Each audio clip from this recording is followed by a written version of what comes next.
musik kenceng banget. Kita takutnya kalau malam ini dia sudah bunyi itu masuk di sini. Jadi kalau dulu waktu kita muda itu di sport hall apa di stadion di Dosono, sekarang arahnya dibuang ke JET sini kalau ada musik-musik. Ya alhamdulillah kita malam minggu siaran, musiknya juga siaran. Berkahnya di situ. Oke, Pak Care, dimulai ya. Siap.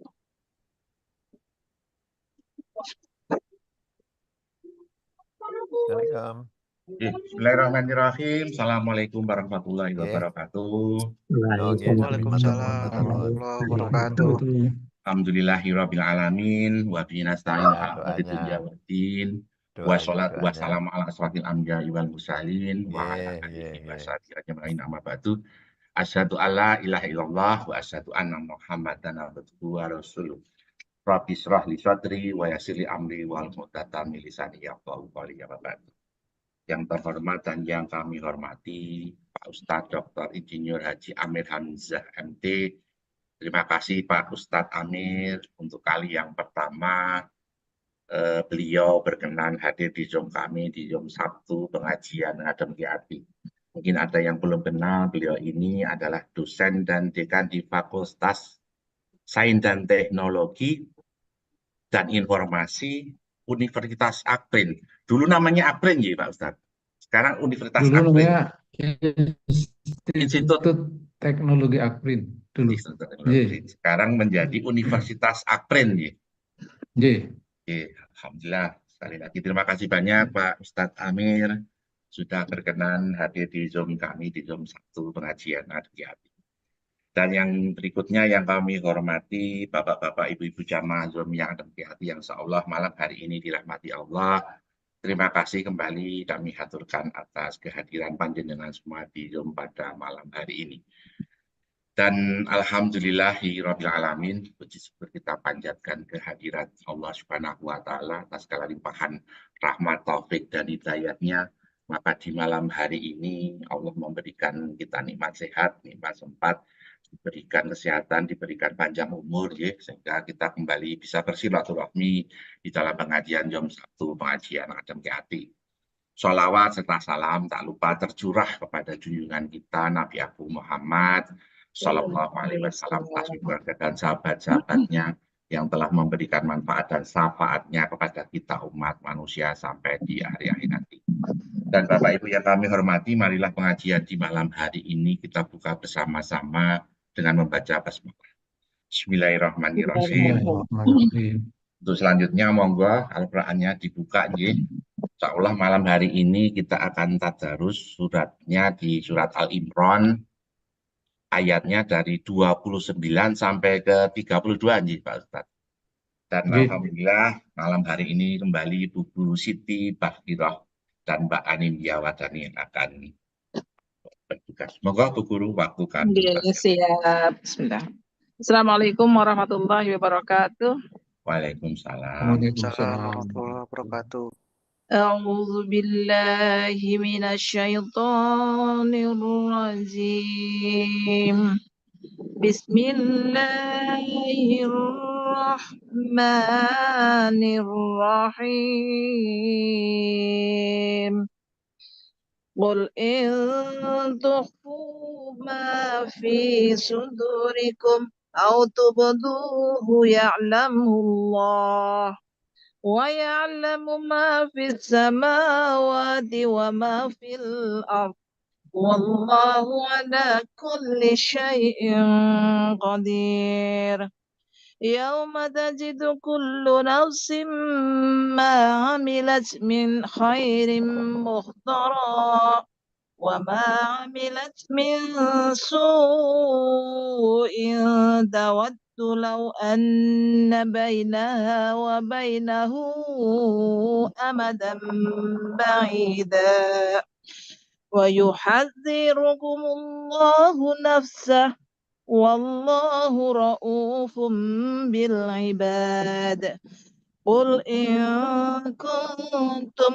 تحبون الله فاتبعوني يحببكم الله فاتبعوني يحببكم الله ويغفر لكم ذنوبكم والله غفور رحيم والله غفور رحيم قل أطيعوا الله والرسول فإن تولوا فإن الله لا يحب الكافرين صدق الله العظيم. Assalamualaikum warahmatullahi wabarakatuh.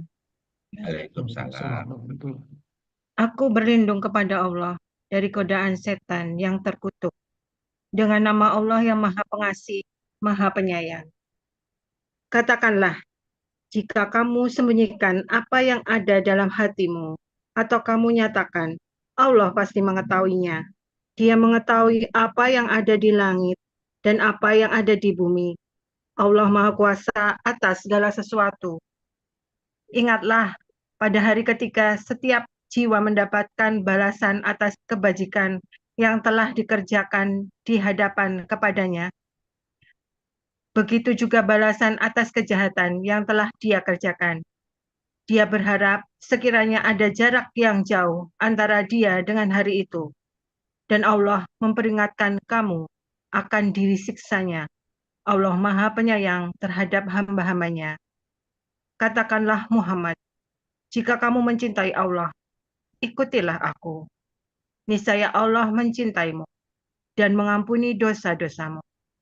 Allah Maha Pengampun, Maha Penyayang.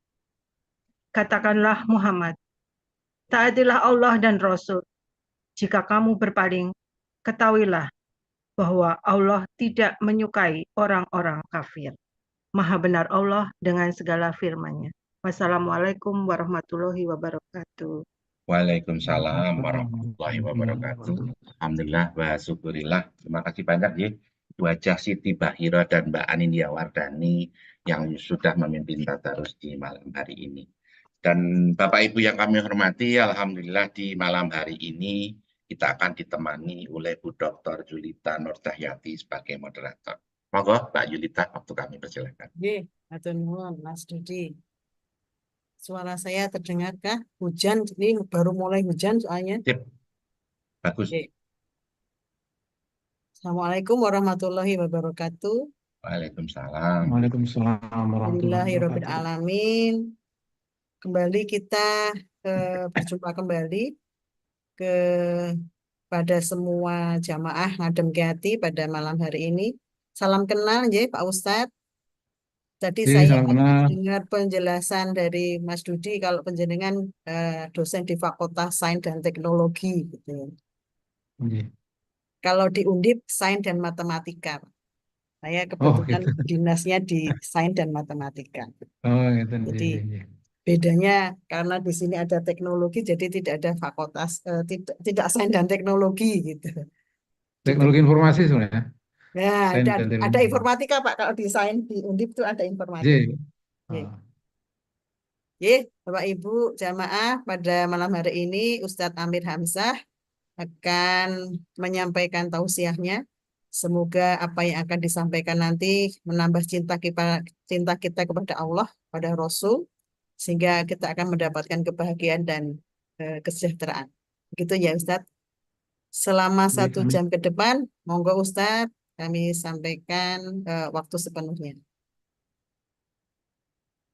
Matur nuwun Ibu Yulita. Assalamualaikum warahmatullahi wabarakatuh. Waalaikumsalam. Alhamdulillahirabbil alamin.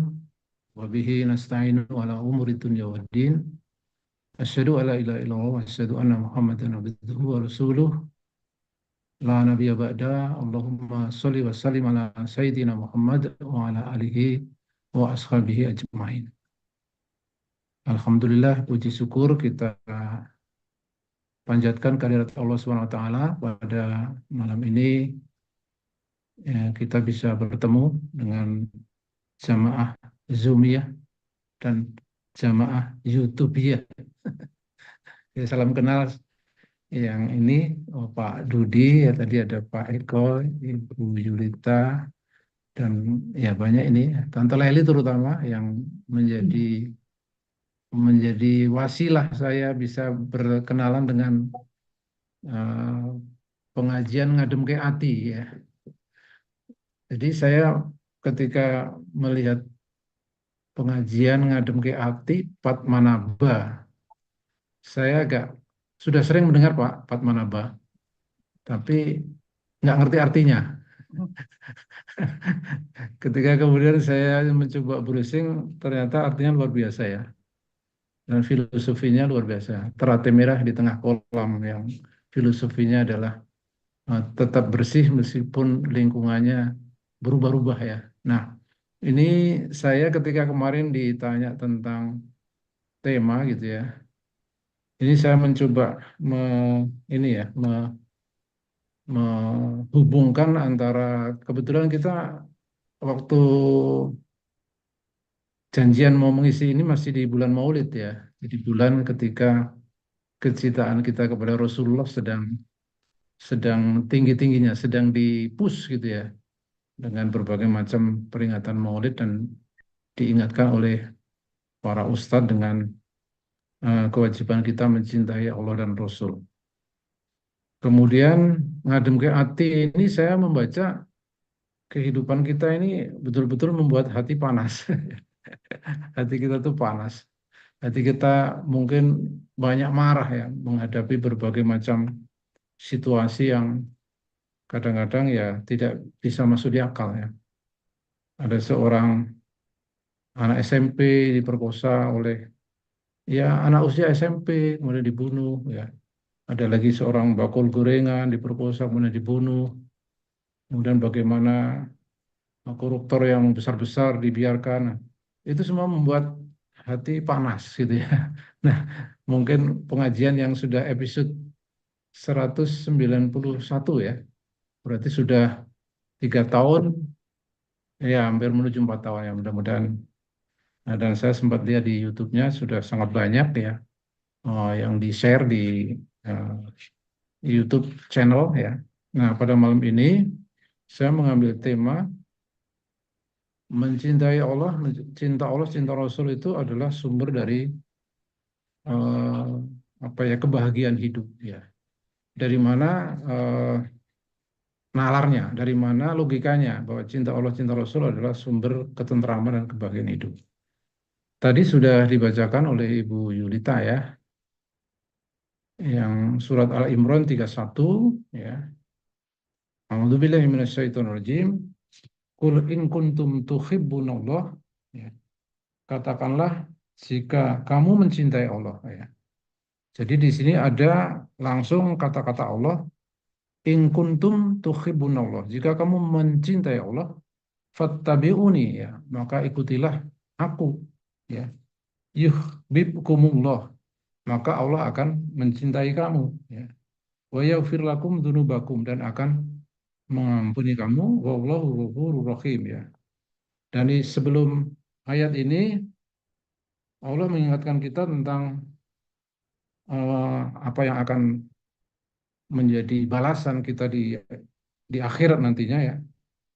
Dan sebelumnya lagi dua ayatnya sebelumnya adalah tentang bagaimana Allah Maha tahu tentang segala sesuatu. Jadi Bapak Ibu sekalian yang dirahmati Allah, kenapa Allah menggunakan bahasa cinta gitu ya? Nah di sini para ulama itu mencoba membeberkan ya tentang cinta. Saya tadinya sebenarnya mau bikin PowerPoint nih Pak Dudi ya, tapi ternyata nggak ngejar waktunya.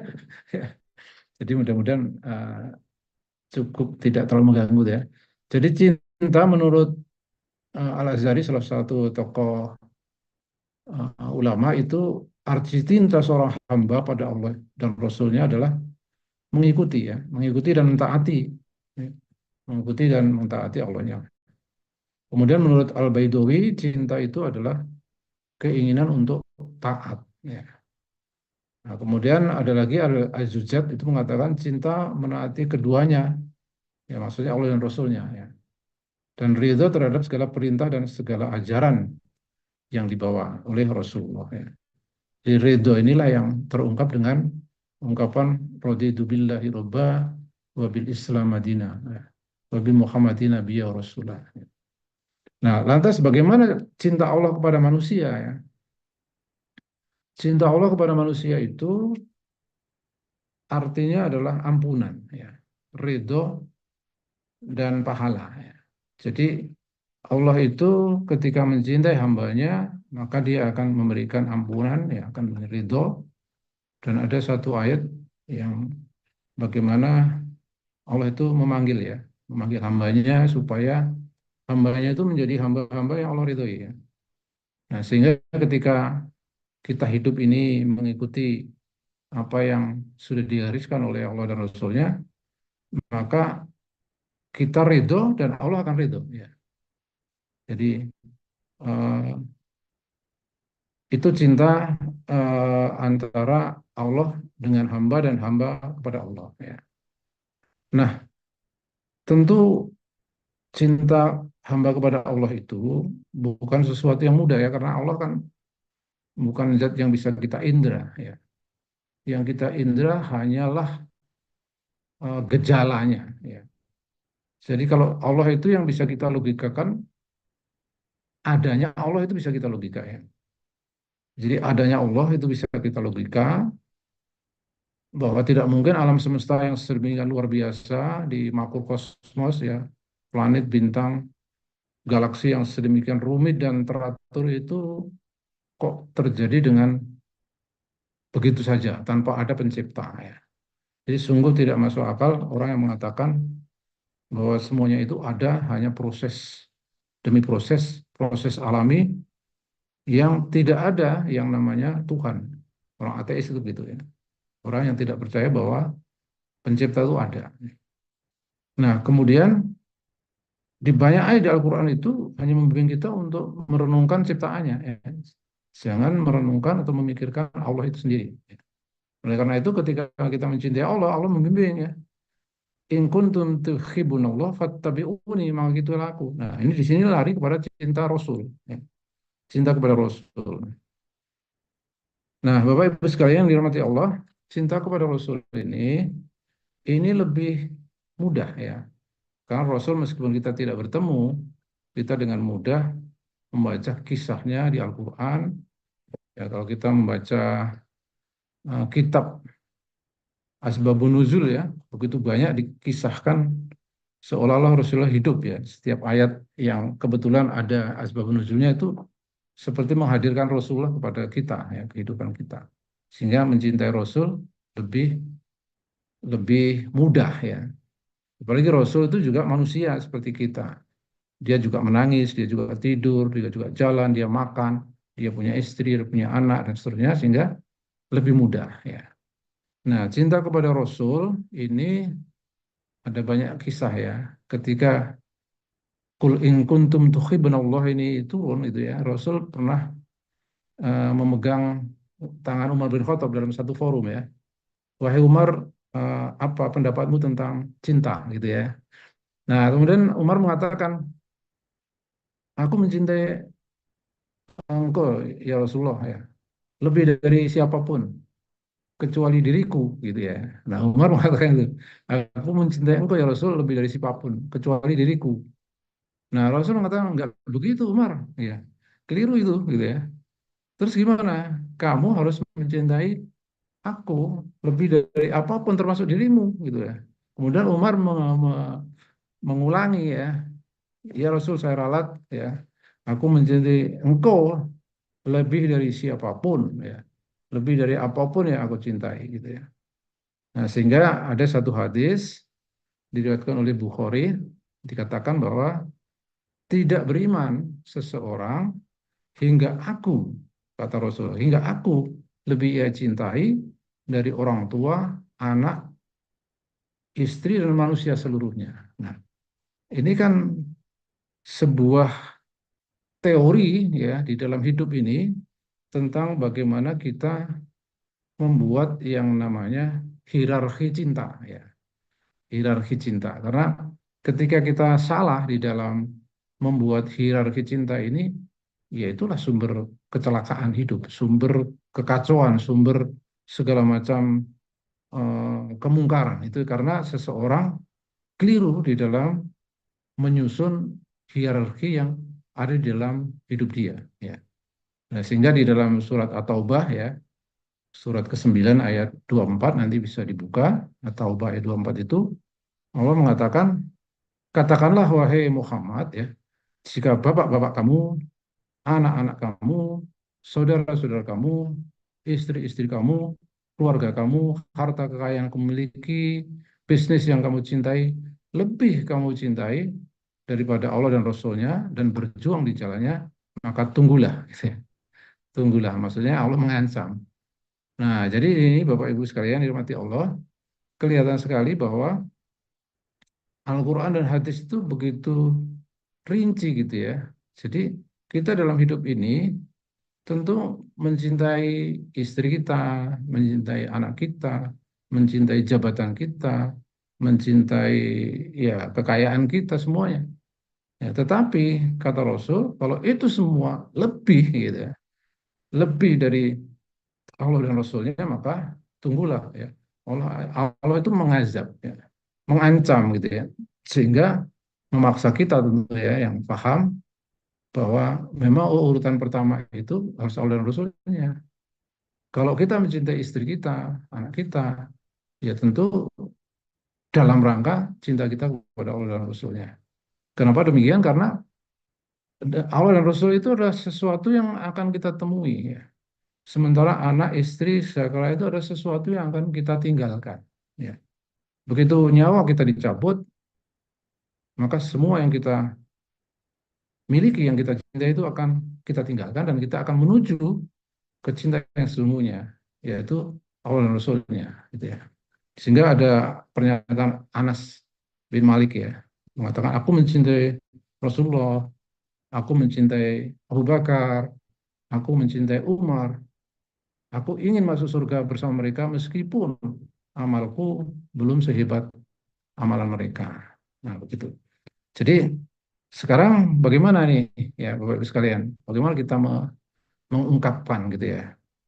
Nah, kenapa kita perlu ya memahami ini? Karena kalau cinta itu ya, yang selama ini kita terapkan bukan pada Allah dan Rasulnya, itu kita terapkan pada Allah dan Rasulnya, tentu akan luar biasa ya. Ya, kita kasih contoh ketika kita punya anak. Anak kita minta dibelikan sepeda gitu ya. Tentu kalau kita punya uang ya pasti dibelikan. Kalau tidak punya ya pasti sabar ya nak, nanti kalau bapak punya uang saya belikan. Artinya permintaan anak yang kita cintai itu tidak mungkin kita tolak. Ya. Kita punya istri, minta ini, minta itu. Ya. Kita punya atasan, minta ini, minta itu. Kalau misalnya itu kita cinta, maka ungkapan yang pertama dari cinta itu adalah menuruti, ya. Atau mentaati, atau mengikuti. Ya. Nah, oleh karena itu, ketika cinta kepada Rasul, Allah itu pun membimbing kita, gitu ya. Membimbing kita di dalam satu ayatnya, Allah mengatakan, Innallaha wa malaikatahu yusallu wa nabi. Ya ayyuhalladzina amanu shollu alaihi wasallimu taslima. Ya. Jadi sesungguhnya Allah dan para malaikat itu bersolawat atas Nabi, maka wahai orang-orang yang beriman bersolawatlah kepada Nabi. Ya. Maka banyak-banyak bersolawat itu adalah yang pertama. Ya. Sampai Rasul mengatakan ada di antara kalian ya orang aku beriman tapi pelit. Ya. Apa yang beriman? Iya, orang yang mendengar namaku disebut ya, Nabi Muhammad, kemudian mulutnya tidak mengucapkan Allahumma sholli alaihi atau sallallahu alaihi wasallam, itu orang yang pelit gitu ya. Gitu. Nah, sehingga kalau kita mau ngetes diri kita ya untuk cinta yang diungkapkan dengan salawat itu, ya mudah saja. Ya. Ketika Nabi Muhammad disebut, mulut kita sudah refleks belum? Ya, sudah refleks belum? Mengucap sholawat ya. Maka di kalangan para para dai tertentu ya kalau ceramah ya kayak Habib Rizik misalnya sebentar selalu ala Nabi ya. Allahumma sholli ala sayyidina Muhammad. Ya, sehingga paling tidak di dalam himpunan zikir maksurat itu ya kita ada salah satu bacaan adalah sholawat ya, sholawat 10 kali pagi ya, sholawat 10 kali sore ya.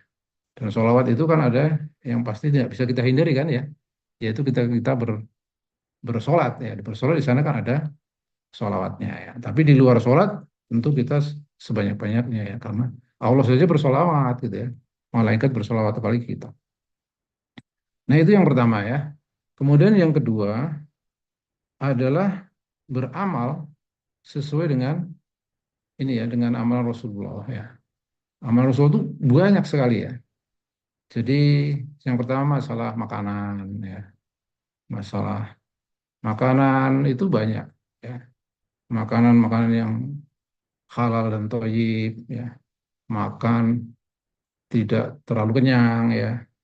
Makan menggunakan tangan kanan ya. Kan kita suka makan gorengan tuh ya. Makan gorengan kan kalau nggak pakai cabai nggak enak tuh gitu. Ya kalau makan gorengan pakai cabai kan biasanya ini kan apa namanya, gorengannya di tangan kanan, cabainya di tangan kiri kan. Jadi makanya tung gitu. Berarti tangan kirinya ikut makan tuh kan. Jadi di situ melanggar berarti ya. Artinya tidak taat lah ya. Ya, artinya meskipun nggak sampai haram ya, kita nanti di dalam beramal harus juga apa namanya, jangan meremehkan amalan sunat, jangan meremehkan amalan makruh gitu ya. Ya, kalau kita di jalan ini, kita sering ya. Saya kebetulan asalnya itu dari Borobudur Pak Dudi ya, bukan asli di sini ya. Di rumah saya itu dekat Candi Borobudur itu ya. Ya di Candi Borobudur ke selatan 1 kilo itu rumah saya. Jadi waktu kecil saya sering sekali melihat bule, ya bule tahun 70-an, 77 gitu ya. Karena kalau ada bule ke candi itu pasti lewat di depan sekolah saya. Itu satu hal yang saya ingat, selalu berpakaian tidak senonoh ya. Dan makan minum sambil berdiri ya, sambil jalan gitu ya. Kita kan kadang-kadang ikut tuh ya, kita ikut bikin pesta standing party gitu ya, udah makanannya enak-enak, ada es krim, ada wah pokoknya komplit, bakso soto semua ada. Yang nggak ada apa, kursinya. Kursinya untuk duduk itu nggak ada. Nah ini kita ngaku umat Muhammad, ngaku mencintai Rasul, lah kok menyepelekan gitu ya. Ya tadi seperti makan gorengan tadi ya. Ini gigit gorengannya, ini cabenya, gorengannya cabai. Padahal kan bisa sebenarnya ya. Jadi cabenya itu dijepit gitu ya. Gini ya, cabenya dijepit ya. Jadi ini cabai, ini gorengan. Cabai gorengan bisa ya. Kalau kita memang betul-betul memperhatikan gitu ya. Dan mungkin Bapak Ibu sekalian memperhatikan jenggot saya sudah putih ya. Jenggot saya sudah putih. Kemudian eh, saya itu pakai jenggot udah lama ya. Apa? Alasan saya cuma satu ya. Ada hadis ya, mungkin bisa saya share ya. Bisa saya share karena ada fasilitas share screen. Nah, saya share kalau ada. Eh,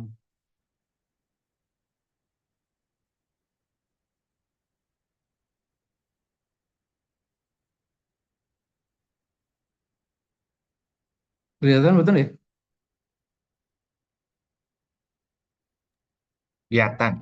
Kelihatan, Nah, kelihatan. kelihatan.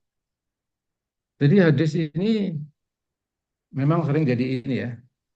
Jadi apa namanya? Semacam perdebatan gitu ya. Sakjane iki nek motongnya oleh orang tua gitu ya. Gitu. Di sini kan potong pendeklah kumis dan biarkanlah pelihara jenggot. Ya, dihadiskan dengan selisih orang-orang Yahudi. Orang Yahudi dulu pada melihara kumis gitu ya. Jenggotnya suruh memotong ya. Kita kebalik ya. Potong pendeklah kumis dan biarkanlah jenggot gitu ya. Selisih orang musyrik potong pendeklah kumis dan biarkanlah jenggot. Dan ini hadis ini sahih ya kalau Bukhari, Muslim maaf ya. Jadi ini salah satu contoh ya, salah satu contoh yang uh, ibadah-ibadah sunnah tentang perilaku ya. Bagaimana kita di dalam hidup ini untuk masalah yang sebenarnya kita bisa gitu ya. Cuma kita nggak mau aja. Ah, aku kalau pelihara jenggot, muka aku jelek gitu ya. Muka aku jelek ya. Sehingga nanti aku kalau pelihara jenggot kelihatan kalau udah tua gitu ya. Ini kan, saya kebetulan rambutnya masih hitam nih Pak Dodi ya. Tapi jenggotnya udah putih, gitu. Memang umurnya udah kepala 6 ya. Ya, udah untungnya begitu ngaca, waduh, udah tua nih gitu ya. Jadi ada temen nih, kenapa sih Nabi itu menyuruh mencukur kumis sama pelihara jenggot? Ada itu rahasianya. Apa rahasianya? Kalau punya kumis kan gini, agak gitu. Ya, jadi awalnya mau sombong gitu ya, Gatot Kaca kumis, wah, hebat. Kalau jenggot, aduh, tahu itu, itu gocekan teman saya. Tapi ya itu sebenarnya kalau amalan seperti ini tuh anu ya, kita percaya kita ikuti gitu ya, enggak istilahnya seperti kata Allah ya, kalau orang-orang yang bertakwa itu kalau mendengar perintah Allah itu cuma qalu sami'na wa ata'na, enggak usah banyak bertanya. Kalau banyak bertanya nanti jadi seperti kakek kita ya, Nabi Adam gitu ya. Jadi ketika uh, wala taqrabu hadhihi sajarata ya, Allah mengatakan janganlah kamu mendekati pohon ini gitu ya. Pohon apa sampai sekarang masih menjadi rahasia itu ya, pohon ini itu. Nah, karena manusia itu punya kepo, punya rasa ingin tahu, maka rasa ingin tahunya Adam ini kemudian menjadi jebakan bagi Adam ya. Ketika iblis kemudian mengatakan, iblis kan mengatakan ini pohon khuldi. Ya, wahai Adam ini pohon kekekalan ya. Jadi kamu itu tidak boleh makan pohon ini, mendekati pohon ini karena supaya kamu tidak kekal gitu ya. Nah, si Adam ini sebenarnya nggak percaya itu ya. Adam tuh nggak mau terbujuk. Akhirnya iblis membujuk Siti Hawa. Ya, Siti Hawa ini terbujuk. Ya. Nah, sehingga akhirnya Siti Hawa yang menggoda Adam dan akhirnya mereka bukan hanya mendekati pohon, bahkan makan buahnya dan itulah sudah menjadi skenario Allah bahwa mereka memang harus turun ke bumi gitu ya.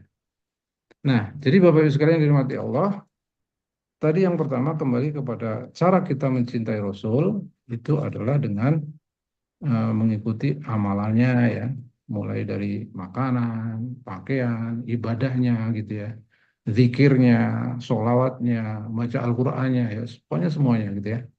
Itu yang pertama karena kadang-kadang kita di dalam ibadah itu sering hitung-hitungan ya. Lah ini guru sunat, wah ini ora wajib, wah ini guru makruh. Nah, akhirnya kita meremeh-remehkan seperti itu. Akhirnya kita ya hanya menjadi minim sekali apa yang bisa kita kerjakan. Sementara Rasul itu ketika beramal sangat banyak ya, sudah diampuni dosanya malam kalau sholat tahajud sampai bengkak-bengkak kakinya ya. Padahal sudah diampuni ya, sudah dijamin dia akan diampuni. Nah, dia sholat tahajud pun eh, kadang nggak seperti kita ya. Kalau kita kan mungkin lagi pusing, lagi banyak masalah, lagi ada pengen dapat kerjaan, pengen anaknya dapat jodoh, baru tahajud gitu ya. Nah, mestinya kita bisa mencontoh Rasul bahwa kita tahajud itu karena kita bersyukur. Ya. Kita bersyukur sebagaimana ketika Rasul ditanya, kok ngoyo amat sih gitu ya. Sholat tahajudnya kan sudah diampuni gitu ya. Siti Aisyah bertanya, nah, wahai Aisyah, tidak bolehkah aku menjadi hamba yang bersyukur? Jadi hamba yang bersyukur, kita mensyukuri atas hidup kita, mensyukuri atas takdir kita, mensyukuri atas jalan hidup dan segala macam yang Allah berikan itu sudah cukup ya untuk menjadikan kita terdorong untuk melakukan sholat tahajud. Demikian juga amalan-amalan sunnah seperti puasa sunnah gitu ya. Karena Bapak Ibu sekalian dirahmati Allah, di dalam agama kita itu sistem peribadatan sudah diatur oleh Allah sangat-sangat sempurna ya. Setiap amal itu ada porsi wajibnya, ada porsi sunahnya. Ya. Sholat wajib ya, berapa? Hanya subuh 2 rakaat, ya. Duhur 4 rakaat, ya. 2, 4, 4, 3, 4, hanya 17. Tapi coba Bapak Ibu hitung, ya. Sholat sunahnya itu lebih dari 17 tuh, ya. Kalau Bapak-Bapak yang suka ke masjid itu tahiyatul masjid sudah 2 kali 5 kan, ya, 10. Belum qobliyah ba'diyahnya, ya. 10 lagi, belum nanti sholat malamnya, belum sholat duhanya, dan seterusnya ya. Itu lebih dari 17 gitu ya. Nah, sehingga kalau itu semua bisa kita sempurnakan, maka kita akan insya Allah untuk urusan sholat bisa kita sempurnakan. Sholat berjamaah di masjid ya, tidak ketinggalan takbiratul imam yang pertama gitu ya. Takbiratul ikhram maksudnya ya, takbiratul ikhram. Kemudian kita bisa mencontoh di situ ini ya, tokoh yang sangat terkenal ya, penakluk Konstantinopel namanya Muhammad Al-Fatih ya, yang mengatakan bahwa dia sejak balik tidak pernah sholat sendirian. Dia selalu sholat berjamaah. Dan tidak pernah sholat menjadi makmum. Selalu dia sholat menjadi imam ya, karena putra khalifah dan akhirnya jadi khalifah. Itu Muhammad Al-Fatih ya. Nah, jadi yang kedua itu adalah ibadah. Jadi jangan sampai kita meremeh-remehkan ibadah sunnah ya. Oh, baca Quran yang kur sunnah toh gitu. Oh, wiridan kur sunnah gitu. Akhirnya sholatnya ya suplencing ya. Karena menganggap wiridan cuma sunnah gitu. Nah, selanjutnya Bapak Ibu sekalian yang dirahmati Allah, kita lebih tingkatkan lagi tentang bagaimana apa nama, menjadikan Rasul sebagai teladan, sebagai bentuk kecintaan kita, ya, sebagai bentuk kecintaan kita kepada Allah dan Rasulnya. Nah, Rasulullah SAW itu, ya, ketika beliau berdakwah, ya, itu beliau ditugasi menjadi nabi. Itu ketika usia 40. Ya. Namun sebelum beliau usia 40 itu, beliau adalah orang yang memang dari sisi takdir Allah itu ditakdirkan untuk akhirnya menjadi utusan terakhir ya. Utusan yang nantinya menjadi penutup dari seluruh nabi-nabi yang Allah utus sepanjang sejarah manusia. Nah, sehingga kita bisa melihat dengan jelas bagaimana sejarah beliau ketika sebelum jadi nabi, ya, dan ketika sudah jadi nabi, di mana ketika sudah jadi nabi beliau ada 2 periode, yaitu di Makkah dan di Madinah. Nah, ada ungkapan begini ya, saya sering mendengar ya di pertemuan-pertemuan apa namanya motivasi gitu ya, motivasi tapi dari kalangan Muslim. Ya. Kalian ini sebagai pemuda Islam itu harus kaya gitu ya. Nabi kita itu kaya, gitu. Nabi kita itu kaya. Sehingga ketika menikah, beliau itu maharnya sekian dinar gitu ya, kaya, sekian miliar kalau dijadikan setara. Nah, kita melihat itu sebuah ungkapan yang nggak sesuai ya. Karena apa? Ketika Muhammad menikah dengan mahar yang sekian miliar itu, Muhammad itu belum nabi, gitu ya. Jadi kita mengatakan nabi kita itu kaya, itu nggak sesuai gitu. Karena Muhammad menikah itu usianya 25 tahun ya menurut pakar sejarah. Dan Muhammad bekerja sejak umur ya kecil ya, menggembala kambing, kemudian berdagang ke Sam itu kan usia 12 tahun dan seterusnya, dan bagaimana beliau itu jujur ya, amanah dan seterusnya ketika berdagang dan sukses, dan kemudian di umur 25 menikah. Maka ketika kemudian umur 25, umur 30 dia bagaimana perilaku akhlaknya di tengah masyarakat. Baru di umur 40 beliau itu menjadi nabi ya. Dan kita agak kurang jeli kadang-kadang. Apakah beliau ketika sudah jadi nabi itu masih berdagang? Ternyata nggak ada satu cerita pun gitu ya.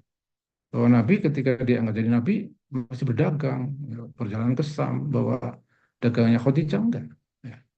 Ternyata nabi itu berhenti ya aktivitas berdagangnya.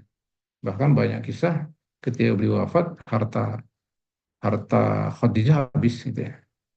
Bahkan ketika kemudian beliau hijrah ya tidak bawa apa-apa, ya. Tidak bawa harta, tidak bawa rumah, tidak bawa apapun. Beliau mulai di Madinah, beliau start lagi dari nol lagi.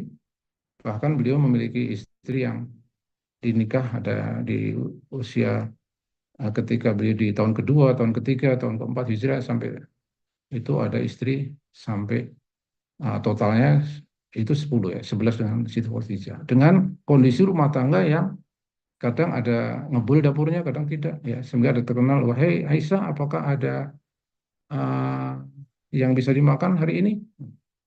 Enggak ada ya Rasul, gitu ya. Maka ya sudah, aku tak puasa, gitu ya.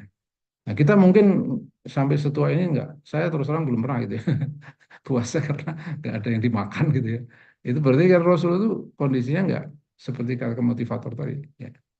Nah, jadi itu satu episode ya. Bagaimana beliau diprotes oleh istri-istrinya yang merasa kurang belanjanya, kemudian turun tawaran dari apa namanya dari Allah kepada istri-istri Nabi ya, yang kemudian Nabi mengatakan kepada para istri-istrinya untuk apakah kamu ingin dunia gitu ya?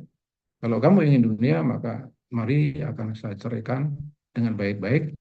Tapi kalau kamu ingin bersama Allah dan Rasulnya ya seperti inilah Muhammad gitu ya. Nah sehingga tentu kita sudah paham ya bagaimana istri-istri Nabi itu hanya mendapatkan porsi kamar ya mungkin 3 kali 3 ya.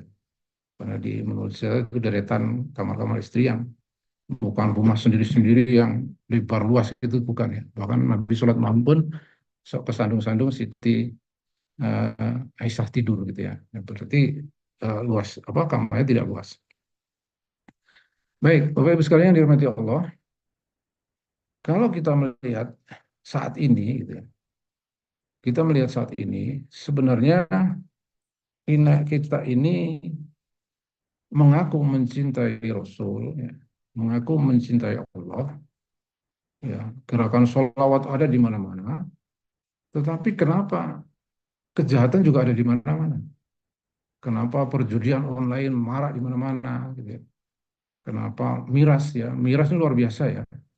Di sekitar kampung saya itu dekat apa namanya stadion tuh ada banyak itu apa gerai-gerai gitu ya, gerai-gerai miras. Bahkan bikin iklan di Instagram di ini tuh tidak takut-takut gitu ya.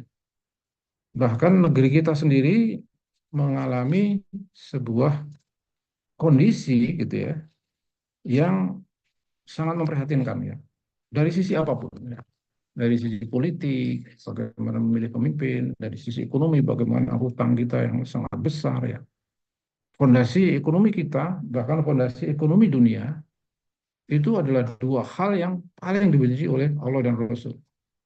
Ya, fondasi ekonomi itu kan perbankan dan pasar modal. Ya. Perbankan sudah jelas, ya, terutama bank ribawi ya. Ini terlepas dari adanya gerakan-gerakan bank syariah ya, tapi kenyataannya bank ribawi itulah fondasi ekonomi dunia. Ya.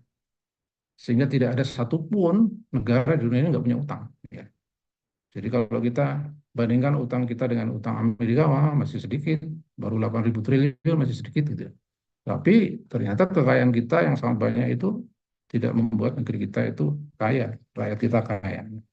Ini sebenarnya adalah sebuah kondisi di mana kita belum mencintai Nabi itu betul-betul totalitas. Ya.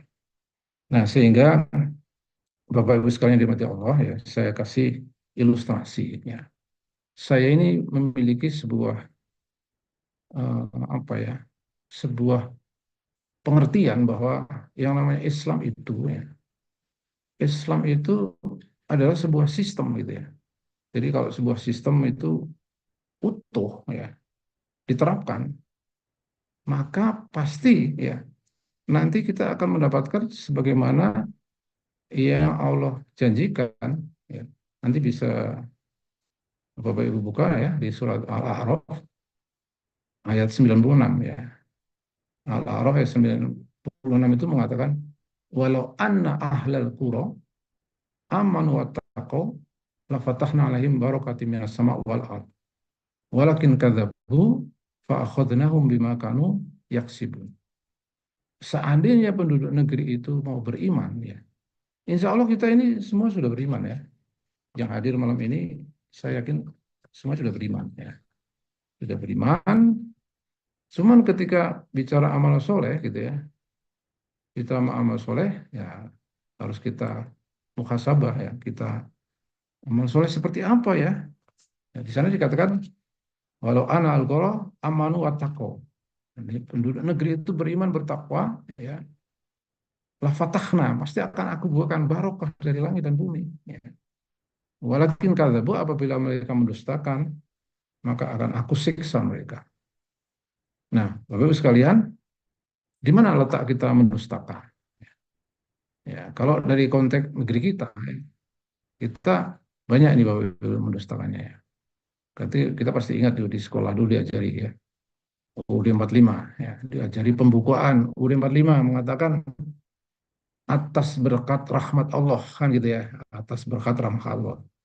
Maka perjuangan pergerakan kemerdekaan dan seterusnya kan. Nah, kita tuh mengakui gitu ya atas berkat rahmat Allah ya. Tetapi pada kenyataannya hukum-hukum Allah itu tidak kita terapkan ya. Mungkin dari hukum-hukum yang sifatnya akhlakiah ya, ubudiyah mungkin masih ya, ibadah gitu masih ya. Haji misalnya sampai antri-antri ya, 10 tahun, 20 tahun, 25 tahun, 30 tahun itu saking saking inginnya ya.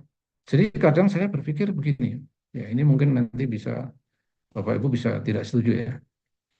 Jadi ketika kita haji, ketika kita sholat, kita tuh begitu tidak ingin menyimpang gitu ya dari aturan Allah gitu ya, karena kita ingin taat kepada Allah, kita ingin taat kepada Rasul itu kita nggak ingin menyimpang ya, menyembelih daging kurban aja. Wah, pokoknya nanti kalau nyembelih daging kurban ya, yang kambing satu disembelih, kambing yang lain jangan sampai lihat ya, nanti kasihan dia melihat temannya disembelih gitu. Nah, sehingga harus jalannya agak jauh ya. Ya, menyembelih sapi bagaimana harus diasah supaya tidak menyakiti. Jadi kita ingin ya, nanti kepalanya jangan jadikan upah ya, gitu ya. Jadi pokoknya aturan yang detail itu kita ikuti. Ya. Tapi coba ketika itu bicara masalah hukum dan politik ya. Ketika bicara hukum politik kita udah menyimpang jauh gitu ya. Ya, yang paling jauh penyimpangannya itu hukum sebenarnya Bapak Ibu ya. Ya, sementara kita tahu begitu Rasul hijrah ke Madinah ya. Nanti Bapak Ibu bisa lihat ayat-ayat Madaniyah itu berbeda sekali dengan ayat-ayat Makkiyah. Ya, ayat-ayat Makkiyah itu contohnya ya, ayat-ayat di juz 30 ya. Itu yang Madaniyah cuma Falak, Anas, Idzaja sama Al-Zilzalah. Empat surat itu di juz 30. Semuanya adalah Makkiyah. Juz 29 hampir 90% Makkiyah.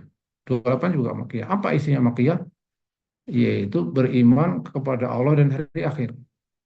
Sehingga Allah begitu rupa menggambarkan hari kiamat, hari kiamat, hari kiamat. Nah, sampai begitu banyak surat yang menyebut hari kiamat. Ya, Al-Zilzalah, Al-Qoriyah, An-Naziat, At-Takwir, ya, jadi menggulung, gempar, ya, berbagai macam yang kemudian Allah, bagaimana Allah ceritakan tentang kehancuran alam semesta ini, kemudian Allah sodorkan bagaimana kenikmatan-kenikmatan surga, kemudian Allah sajikan bagaimana dahsyatnya neraka. Itu ayat-ayat Makkiyah. Ya. Nah, tetapi saat ini ya, begitu begitu bebasnya kehidupan kita, ya, begitu ini kemarin saya mendapatkan video, ya. Video itu bunyinya gini, gerakan menolak surga, gitu ya.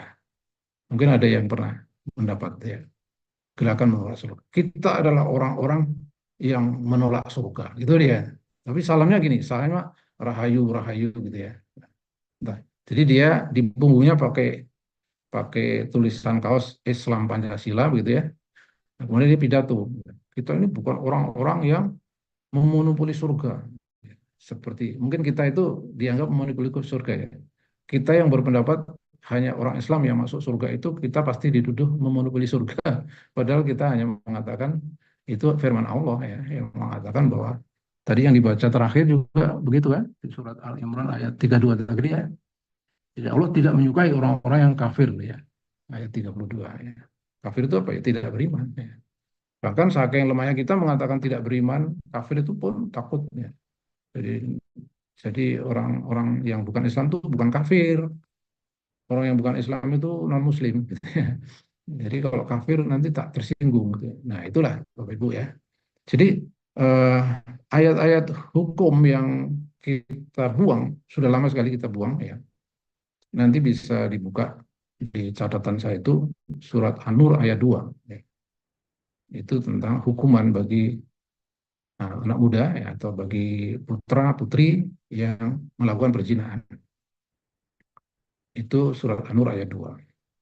Kemudian ada lagi surat Al-Baqarah ayat 178, yaitu hukuman bagi orang-orang yang melakukan pembunuhan dengan sengaja. Ini hukumannya adalah hukuman kisos.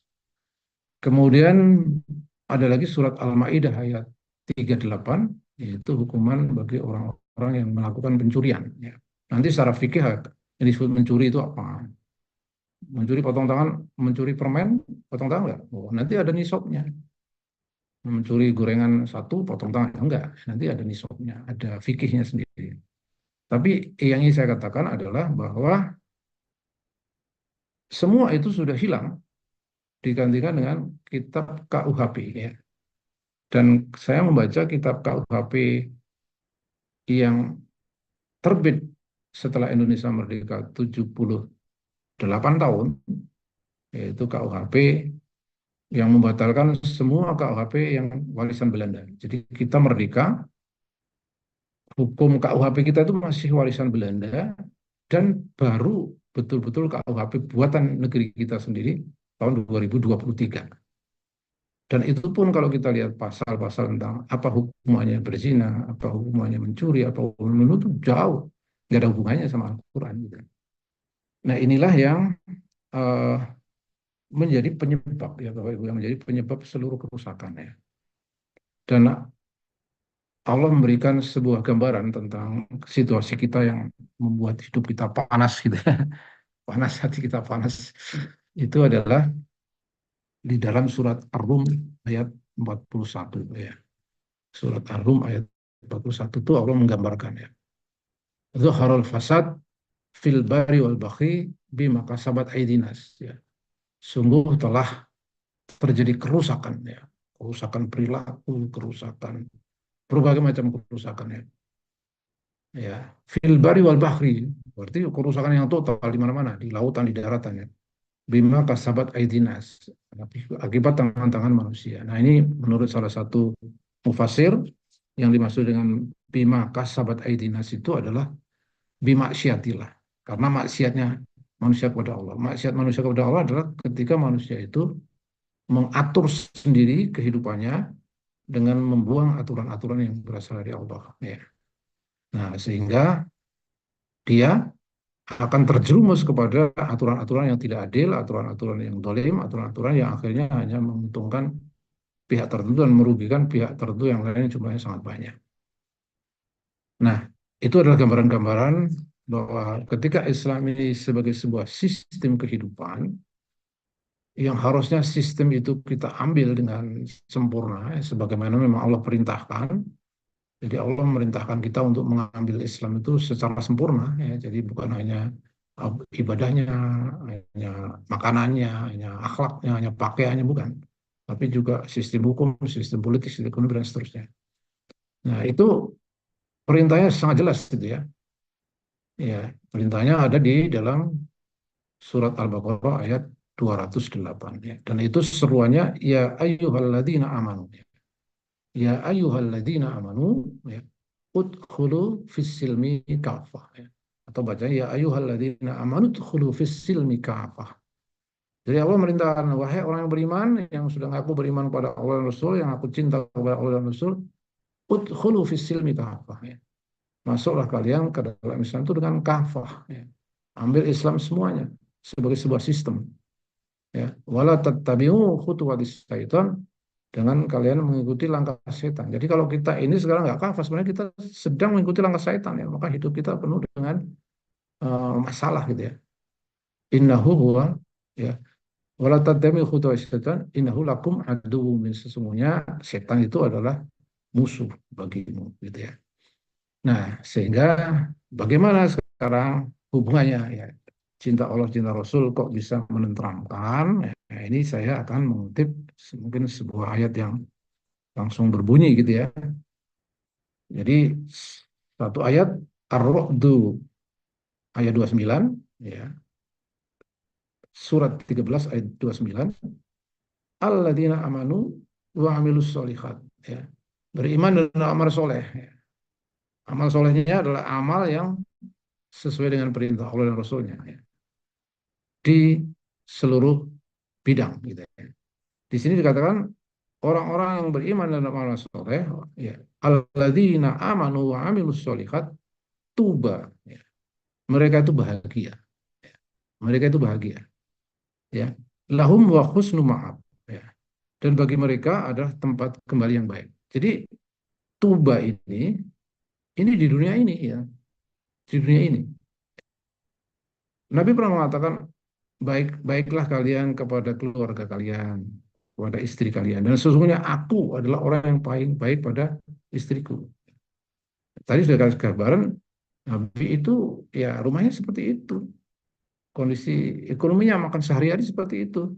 Tapi dia mengatakan baiti jannati, rumahku surgaku. Ya. Di sini berarti beliau itu bahagia. Ya. Orang yang paling bahagia di dunia siapa? Ya Nabi Muhammad. Ya. Kenapa dia bahagia? Karena dia amanu wa amilus solihat. Ya, dia beriman dan beramal soleh. Ya. Nabi itu tidak ada satupun ayat di Al-Quran yang tidak dia laksanakan. Ya. Ketika Nabi diperintahkan untuk merajam orang yang berzina, ya Nabi melakukan itu. Ya. Disuruh mencambuk orang yang berzina belum nikah, melakukan itu. Disuruh motong tangan pencuri, ya. Sampai ketika ada sahabat yang agak, jadi ada kisah tentang memotong tangan pencuri itu, sahabat yang ya punya kedudukan kemudian mencuri, kemudian Utsman yang disuruh melobi Nabi Muhammad supaya tidak dipotong tangannya. Nabi kemudian berdiri dengan marah, ya. Dia bersumpah, ya, wallahi nafsi biyadihi, demi Allah yang jiwaku ada di tangannya. Andaikan Fatimah putri Muhammad mencuri, pasti akan aku potong tangan. Ini sebuah tekad yang luar biasa dari Nabi untuk menjalankan hukum Allah. Tetapi kita sekarang, ya jangankan dilaksanakan, dibahas pun kadang tidaklah, jangan bahas itulah, terlalu keras. Nah, jadi di sini kunci dari kebahagiaan itu adalah amanu wa amilus sholihah. Kemudian di dalam surat Fussilat ayat 30 dikatakan ya bahwa siapa yang mengatakan Rabbunallah ya. Jadi innalladzina qalu Rabbunallah tsumma istaqamu ya. Nah, ini saya share aja ya karena ini sebagai closing closing dari apa yang saya sampaikan. Ada di sini mudah-mudahan kelihatan ya. Innalladzina qalu, orang-orang yang mengatakan Rabbunallah, Tuhanku adalah, tsumma istaqamu. Ya, maka tatanazzalu alaihim malaikah alla takhafu wa la tahzanu wabshiru bil jannah allati kuntum tu'adun. Ya, jadi ini sudah hampir 1 jam ya. Jadi inilah kaitan cinta Allah, cinta Rasul itu menjadi sumber dari ketenangan kehidupan kita, sumber dari kebahagiaan hidup kita. Di sini dikatakan orang-orang yang mengatakan Rabbunallah, insya Allah kita sudah mengatakan Rabbunallah. Ya, cuma istaqomunya belum, ya, istiqomahnya belum. Ya. Kenapa ya? Karena begitu banyak hukum-hukum Allah yang berupa sistem itu yang belum kita laksanakan. Di sini dikatakan istaqomu, kalau dia kemudian istiqomah, ya, teguh, maksudnya menjalankan semua perintah. Tatanazzalu alaihimul malaikah, akan diturunkan pada mereka malaikat yang akan mengatakan la takhafu wa la tahzanu, ya. La takhafu, jangan kamu takut, inilah sumber ketidakbahagiaan. Jangan kamu sedih. Dua perasaan inilah yang membuat manusia tidak bahagia. Hidupnya tidak tentram, hidupnya gelisah, hidupnya bingung, ya. Semua sudah dipenuhi harta benda dunia komplit, sama istri ribut cerai. Sehingga banyak sekarang ya artis-artis yang antri cerai, ini cerai, ini cerai. Alhamdulillah ya.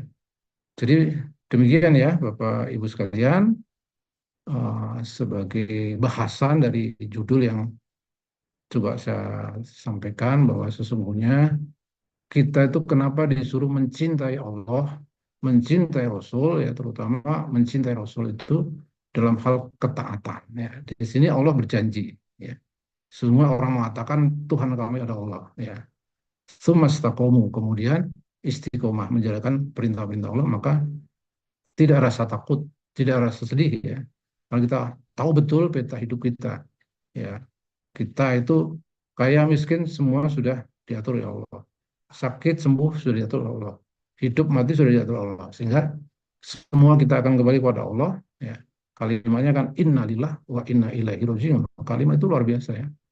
Kalimat itu begitu biasa kita dengar ketika yang meninggal adalah orang lain. Tapi ketika yang meninggal mungkin istri kita, anak kita, wah, itu kalimat yang luar biasa.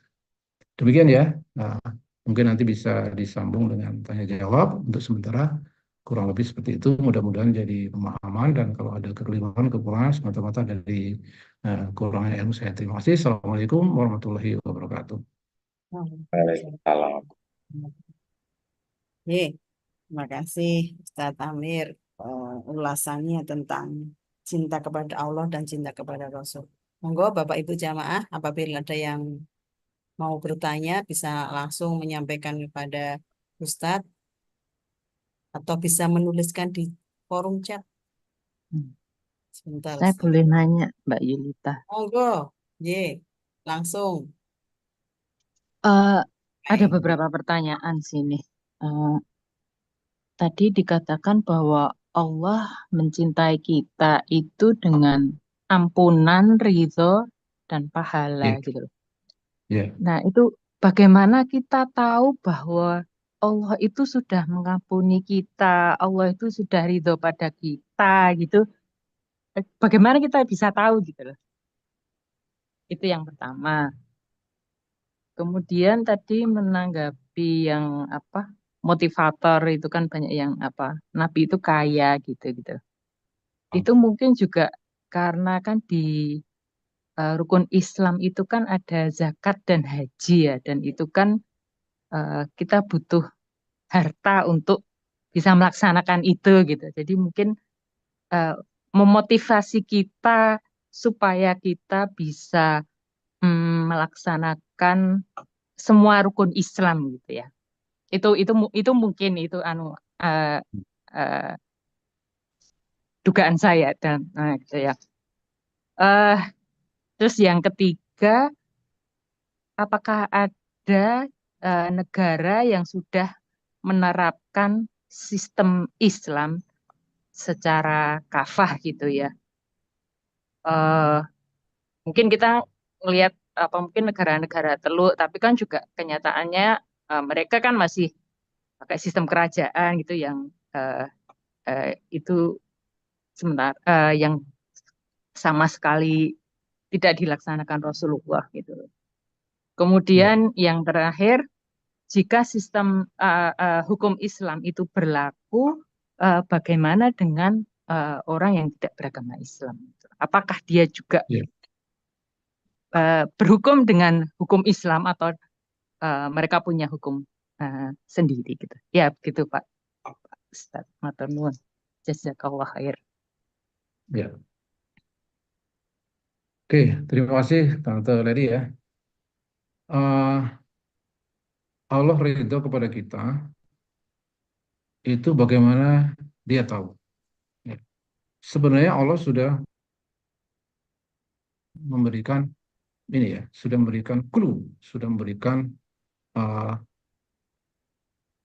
perintah dan larangan yang kalau kita berjalan sesuai dengan perintah dan larangan itu ya berarti Allah ridho. Ya, kalau memang ada hal-hal lain yang bisa membuat Allah tidak ridho itu sudah bisa kita hilangkan. Ya.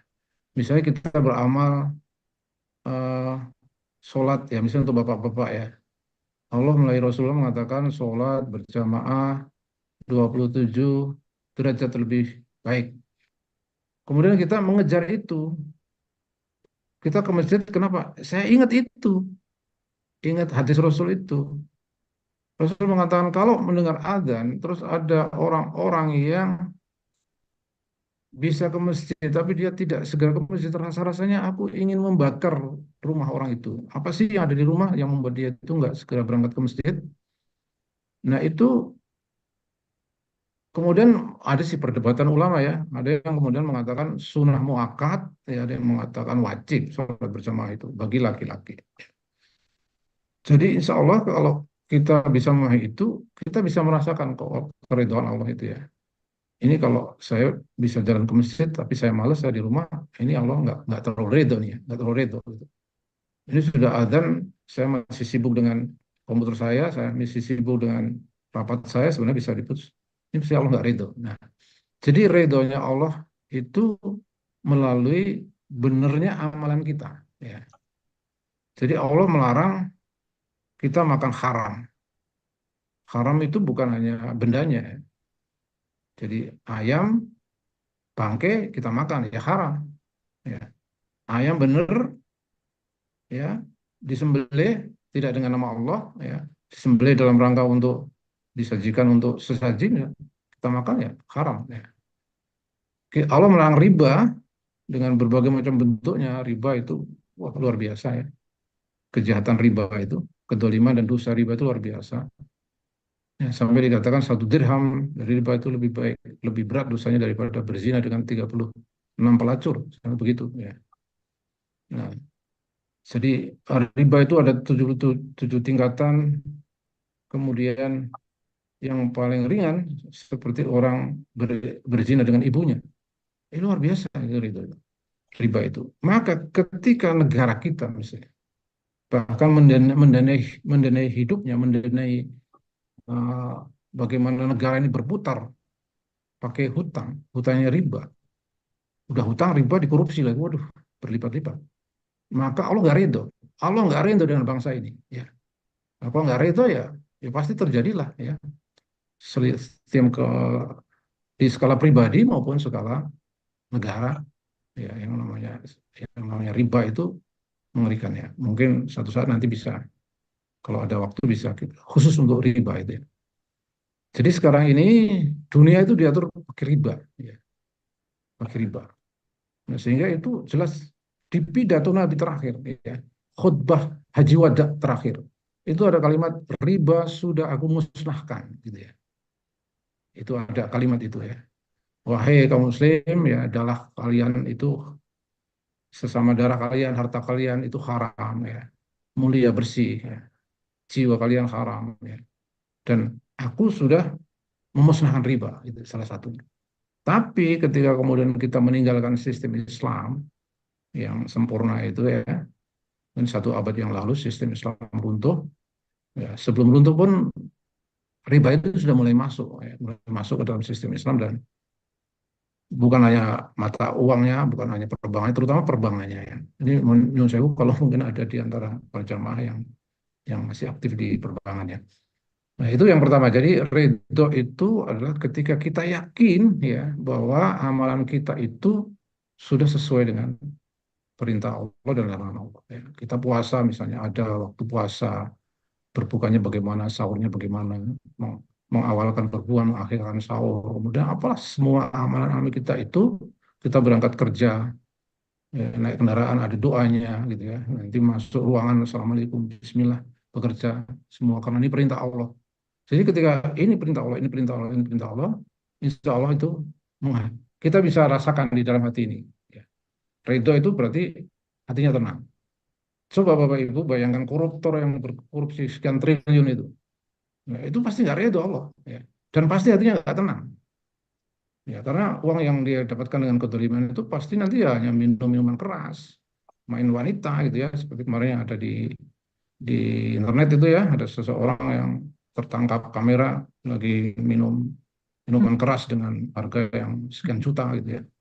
Jadi itu ya Tante ya, untuk ridho itu adalah pastikan bahwa amalan kita itu sudah sesuai ya. Nanti akan dapat ketenangan kita. Meskipun mungkin kita menghadapkan kesulitan-kesulitan ya. Kalau kesulitan itu kan sudah bagian dari ujian ya. Kita menghadapi ujian, solusinya kembali kepada Allah ya. Pasti Allah ridho ya. Kan ada kalimat ya di surat Al-Fajr itu, ya ayuhan nafsul mutmainah, ya. Wahai jiwa-jiwa yang tenang, irji ila rabbiki, kembali kepada Tuhan, rodiyatan mardiyah, ya. Kembalilah ke jalan Tuhanmu, ya, dengan ridho dan diridhoi, ya. Karena biasanya orang ada yang merasa diridhoi gitu ya. Ini kaitannya dengan pertanyaan kedua nih, ya. Jadi ada orang-orang di antara muslim itu dia merasa diridhoi, ya. Karena apa? Karena seluruh hidupnya penuh dengan kemudahan, ya. Anaknya nggak pernah sakit, ya, karirnya lancar-lancar saja, bahkan mungkin dagangnya sukses berlipat-lipat. Nah, sebenarnya orang itu ketika dia kemudian ibadahnya sembarangan, ya, kemudian kewajiban-kewajibannya itu tidak dipenuhi, ini sebenarnya dia bukan sedang diridhoi, gitu ya. Ya, bukan sedang diridhoi, ya, sedang dilulu namanya, gitu ya. Karena apa? Karena ini terkait dengan motivasi tadi ya. Saya coba share satu ayat yang harus kita pahami dengan tepat. Ya. Ayatnya itu bunyinya adalah bahwa sesungguhnya yang namanya rizki, ya. Inna rabbaka yabsutur rizqa lima yasa wa yaqdir. Jadi sesungguhnya Allah itu sudah membagi rezeki itu ya. Pokoknya Pak Amir itu segini rezekinya, ya. Pak Dodi segini, itu sudah dibagi. Bahkan sudah ditetapkan itu ya. Ketika nyawa dimasukkan ke dalam tubuh kita. Jadi umur 4 bulan gitu ya, nyawa dimasukkan, ya, di situ kita disumpah, ya, alastu birabbikum gitu ya, disumpah syahadat pertama di dalam rahim, itu sudah ditetapkan. Di sini katakan ya, sesungguhnya Tuhanmu melapangkan rezeki siapa yang dia kehendaki dan menyempitkan siapa yang dikehendaki. Nah, ini di surat Al-Isra juga ada ya, ini surat Al-Isra 30 ya. Ya, jadi di sini dikatakan innahu kana bi ibadihi khabiran basir. Sesungguhnya dia maha mengetahui hamba-hambanya. Jadi kaitannya dengan harus kaya tadi, masalah motivasi tadi, ya, zakat bagi yang mampu. Jadi kalau Allah sempitkan, kemudian kita tidak mampu zakat, kemudian kita tidak mampu haji, ya tidak masalah gitu ya.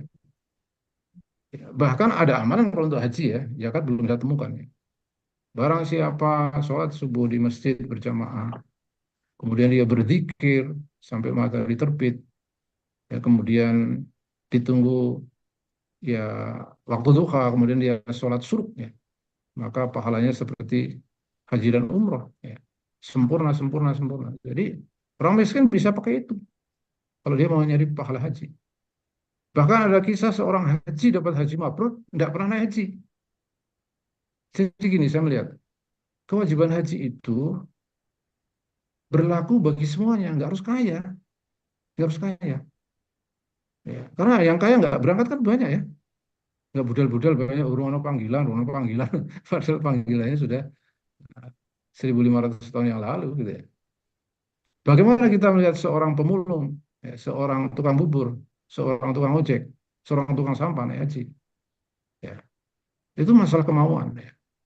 Ketika seorang tukang seputu di pasar Baghdad menabung, menabung, menabung, menabung, dan ketika dia harus berangkat, ada tetangga yang miskin nggak bisa makan, harus makan bangkai, tabungannya diberikan kepada si orang miskin tadi. Ya, oleh malaikat dikatakan bahwa orang itu mendapatkan haji mabrur. Ya. Jadi saya berpendapat ketika kita melihat seorang tukang sampah, dia berniat naik haji dan dia menyisihkan 5.000, 10.000, dan kemudian dia belum berangkat haji, dia mati, dia akan mendapatkan pahala haji. Jadi kalau gitu nggak harus kaya kan?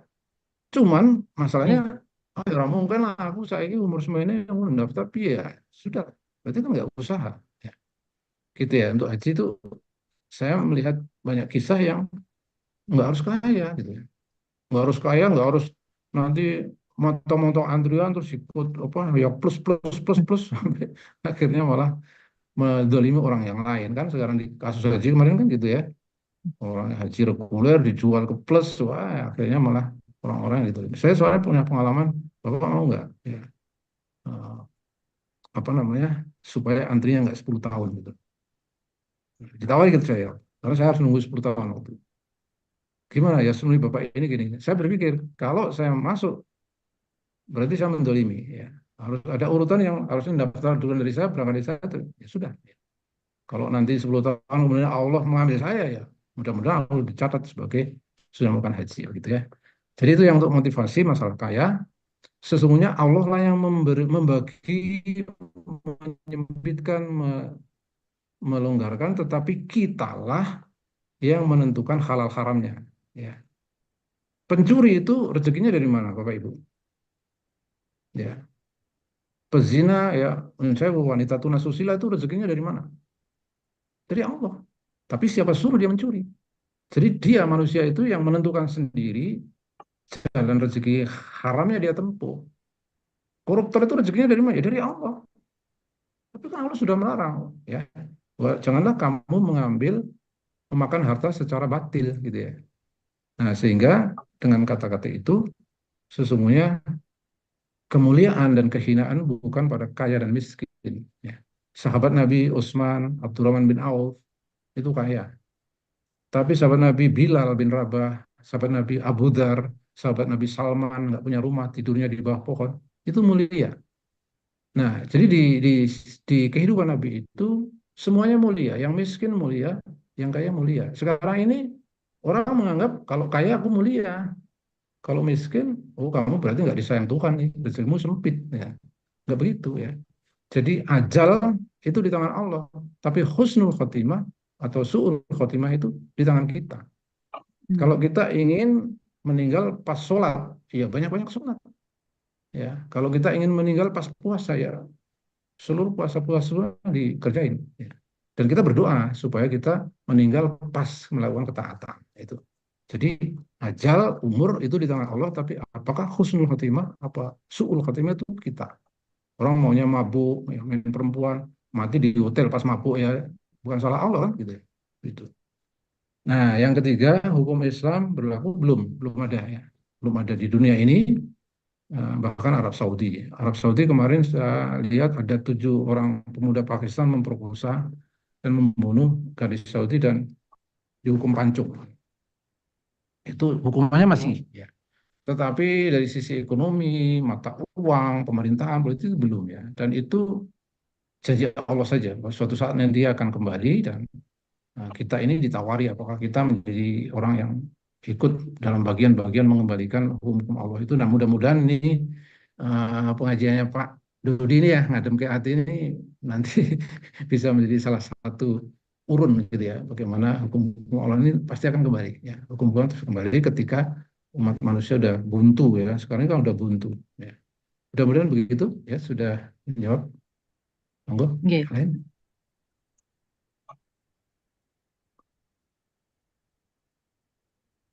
Monggo Pak Hisban, lanjut. Oke, Sudah raise hand. oke, matur nuwun. Oh iya, Oke. sudah rese.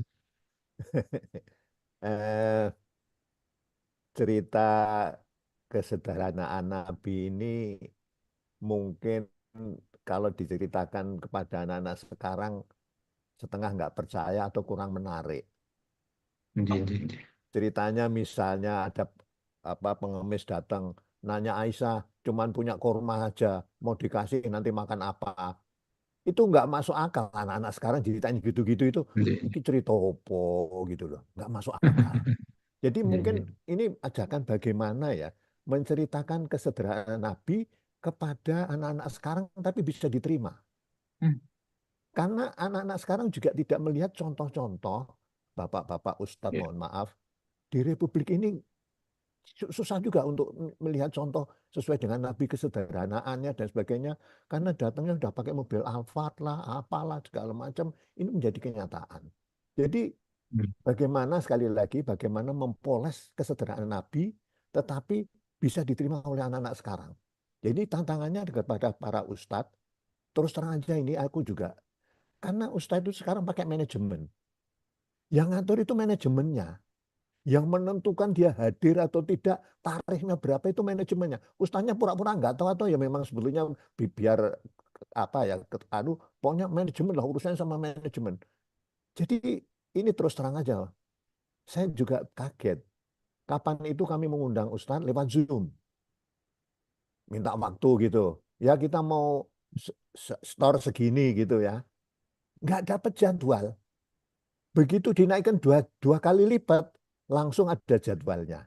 Nah ini coba bagaimana kesederhanaan yang dicontohkan Nabi itu apakah juga diaplikasikan oleh para pemuka agama yang ada di Republik ini. Ini mohon pencerahan, kira-kira manajemen ini apakah memang itu memang sesuatu yang pas atau tidak, tapi itu kenyataannya justru Ustadz itu berlindung di balik manajemen, alasannya yang atur manajemen, jadwalnya dan sebagainya itu.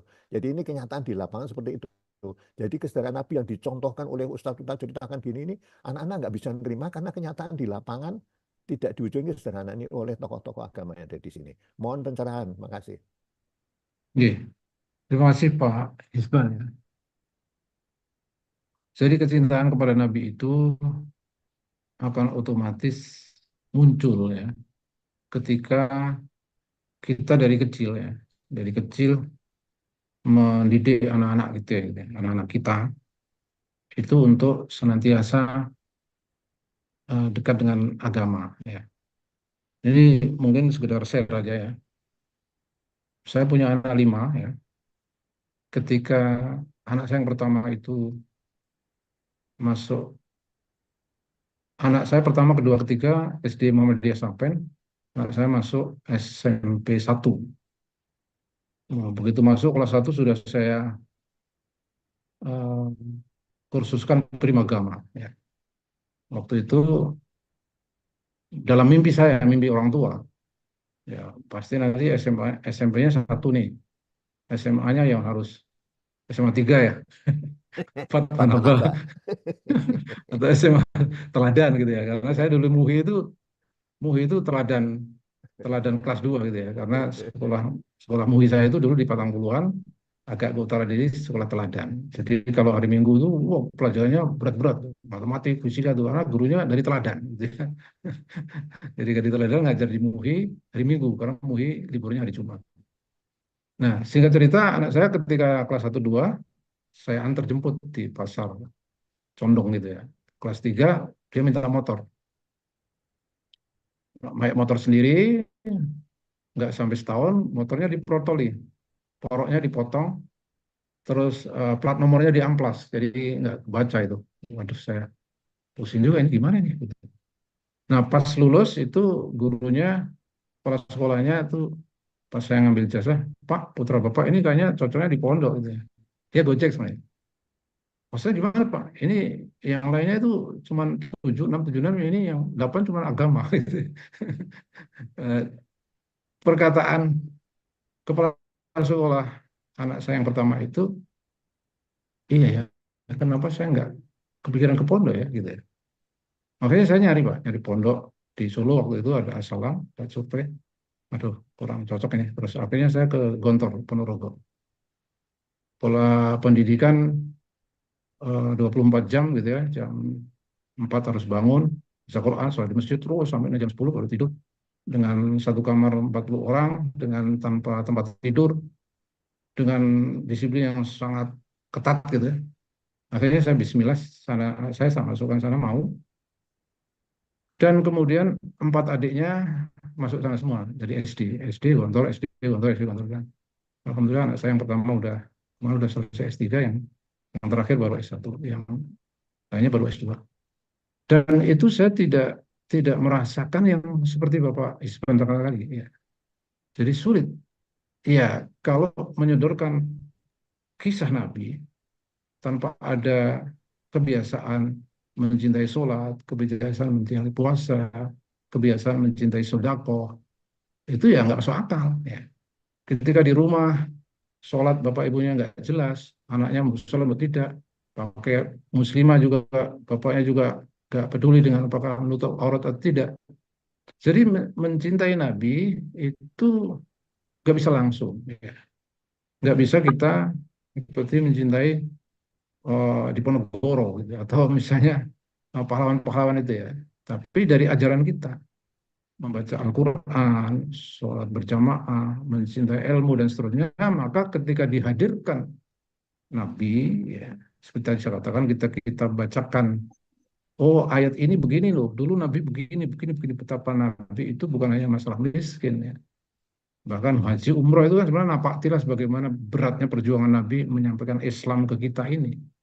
Ya, betapa Nabi itu, ya kita bayangkan lah, Mekah Madinah itu kan naik bis saja 6 jam kan. Dulu jalan Nabi itu ya, jalan bergantian sama Abu Bakar itu. Betapa, nah di situ akan muncul lah, apalagi ketika kita katakan Nabi itu kata-kata terakhir ketika dia wafat, yang dia ucapkan itu apa? Ummati, ummati. Ya. Jadi yang dia katakan Nabi terakhir itu bukan istriku, hartaku bukan, tapi ummati, ummati. Ya. Kemudian as-solat, as-solat.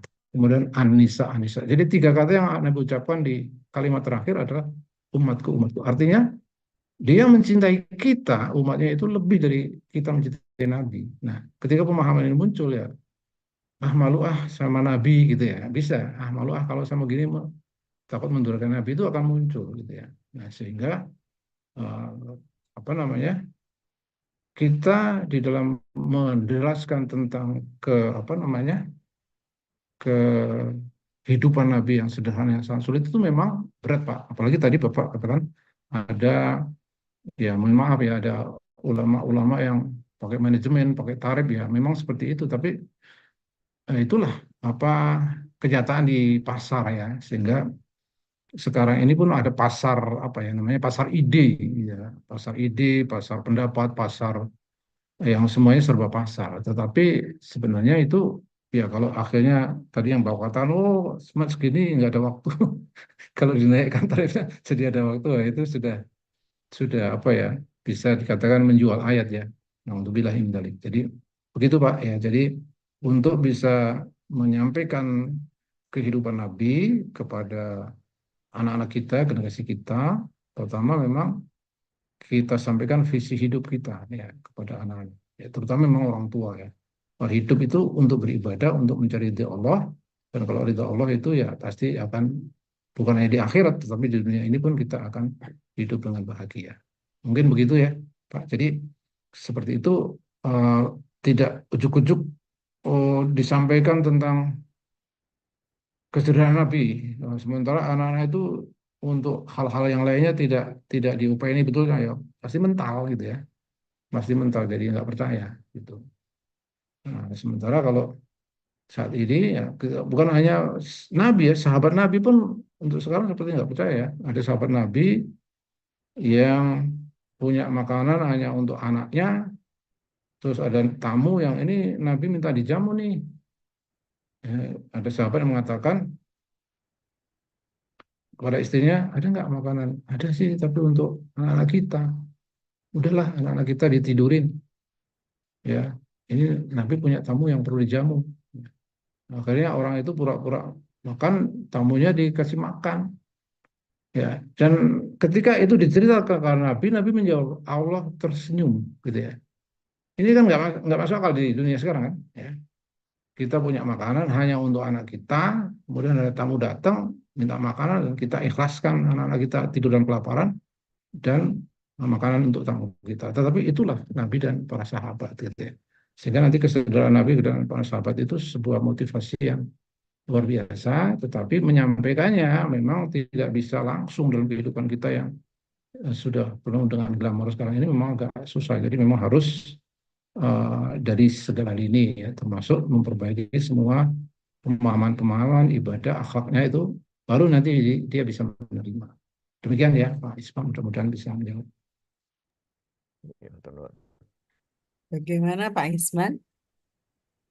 Ya, Sudah? itulah ya faktanya sekarang kan apa ya kehidupan anak sekarang seperti itu, jadi nggak bisa kok disiapkan. Kalau yang ke pondok mungkin iya, kalau sudah sekolah umum ya sudah rata-rata kan demikian. Jadi Yeah. itu yang saya maksud, bagaimana para ulama itu membungkus cerita itu sedemikian, Yeah. jadi tidak menonjolkan hal-hal yang sudah nggak masuk akal diceritakan sekarang gitu loh. Mau Hmm, makan ya. untuk anaknya aja nggak mungkin. Sekarang ada keluarga yang diminta itu untuk dikasih ke tamunya, sementara anaknya nggak makan. Saya kira nggak mungkin ada Ya. cerita seperti itu dilakukan sekarang. Jadi mungkin cerita seperti itu nggak usah diceritakan lah, kira-kira gitu loh. Mungkin cari Oh, konteks iya. yang lain yang kira-kira sesuai dengan kondisi sekarang, kesederhanaan tapi sesuai dengan kondisi sekarang. Itu makanya cerita itu benar mungkin waktu itu, tapi nggak bisa lagi diceritakan sekarang. Useless lah, nggak ada gunanya karena mereka kenyataannya nggak melihat seperti itu ya dilakukan. Ini mungkin harapan Ya. bagaimana membungkus cerita-cerita klasik itu yang bisa diterima oleh anak-anak sekarang. Itu aja harapan saya. Makasih. Ya. Ya.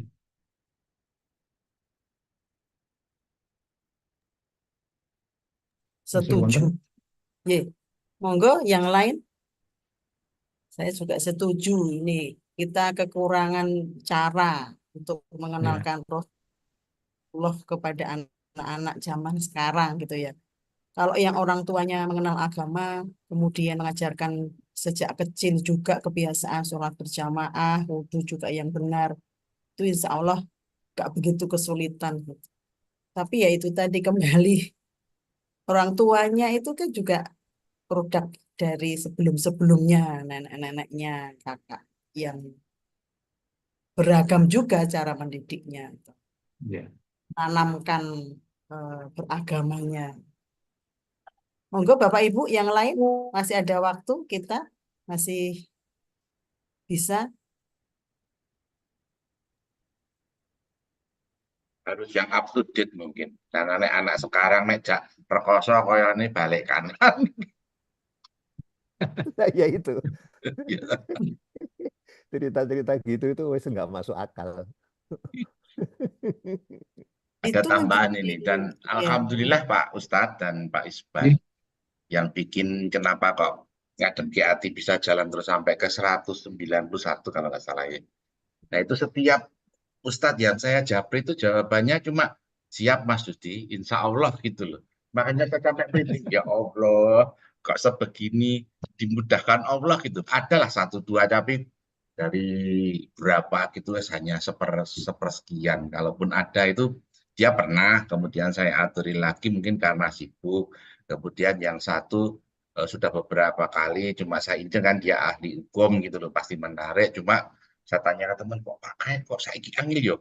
Oh, ternyata dia sedang sibuk dan takutnya dia sudah memberi jadwal itu dia tidak bisa hadir gitu loh. Jadi bukan karena apa. Sedangkan yang lain itu jawabannya yaitu tadi, Insya Allah Mas Dudi siap gitu. Ya Allah, aku ki anak sapa kok gampang-gampang. Mungkin kalau satu dua kali tiga kali saya ditolak gitu sudah melipir tadi Mas Iqbal. Ya. Nggak sampai 191 paling baru 12 sudah balik kanan. ya mungkin karena ngadem ke ati ini menjadi salah satu sarana untuk bagaimana Mas Dudi mengajak teman-teman itu menunjukkan cintanya kepada Allah, mencintai Rasulnya. Jadi apa ya? Kalau tadi pertanyaan Mbak Leli tadi bagus banget nih. Bagaimana kita tahu Allah itu ridho? Ya kalau yang dimintain tolong itu insya Allah siap gitu itu. Kayaknya sudah menjadi indikator begitu ya Ustadz Amir ya. Ya, Kok saya seperti mungkin dikandungkan gitu loh Ustaz, ya kan? ya jadi gini, saya mungkin pengalaman pribadi ya. Jadi sekaligus untuk Pak Hisban tadi ya. Saya itu eh, ketika berumah tangga gitu ya. Namanya berumah tangga, modal pas-pasan, ngontrak gitu ya. Terus saya waktu itu sudah memahami kalau beli rumah, ini nyun sewu kalau ada yang beli rumah dengan kredit dan ada bunganya ya. Kemudian saya memutuskan untuk tidak membeli rumah yang dengan cara kredit yang hitungannya ada bunga. Ya, karena saya sudah memahami bunga itu seperti itu. Terus saudara-saudara kakak, kamu tuh bayarnya piro ya? Tujuhmu orang nyambut gawe. Yang gue caranya napung. Dalam gue napung, gue nggak tuku tanah wis muda. Gue nabungnya, gue bangunan, bahan-bahan semen wis muda. Saya betul-betul menangis kepada Allah itu. Ya, kemudian saya baca, oh ternyata Muhammad Hatta itu nggak punya rumah. Sahabat Nabi Salman nggak punya rumah gitu ya. Sudah ngapain kenapa harus saya punya rumah? Ya Allah, kalau memang saya hanya punya rumah dengan beli seperti ini, saya rela saya nggak punya rumah ya Allah. Ya. Saya betul-betul untuk nangis begitu sama Allah. Dan saya tetap akan menempuh cara saya, yaitu menabung, kemudian membeli tanah, kemudian membangun apapun yang terjadi. Nah ternyata ya alhamdulillah enggak seperti yang dibayangkan oleh saudara. Saudara saya yang semuanya pada kredit itu ya. Nah sehingga saya punya sebuah anggapan kalau seseorang mencari jalan yang halal di tengah jalan haram yang kelihatannya masuk akal dan seolah-olah tidak ada cara lain kecuali jalan yang haram itu ya ya itulah sampai di situ. Tapi kalau dia bertekad, ya, sehingga saya pernah ketika membeli motor digoblok-goblokkan sama teman saya. Gue beli motor cash itu, bodoh banget gue ini. Sampai gitu. Maksudnya mbak kredit itu loh, kan sisa uangnya bisa diputar itu. Nah itulah cara berpikir yang kebalik gitu. Ya Allah kalau saya motor pun mobil juga begitu. Ya kalau saya hanya bisa beli dengan kredit ya Allah tidak bisa. Saya mending second elek rapopo, penting orang kredit. Nah itu pengalaman saya ya. Tidak ada satu benda pun di rumah saya yang kredit ya. Nah, itu bukan kalau orang saya bilang, "Ya, sampean dosen, ya enggak juga, tentu tergantung tekad kita itu. Nah, sehingga tadi yang Pak Iswan tadi ya, jadi ketika kita tuh hidup di dalam kesederhanaan, hidup di dalam kesulitan, ternyata hidup di dalam kesulitan itulah yang menempa anak-anak.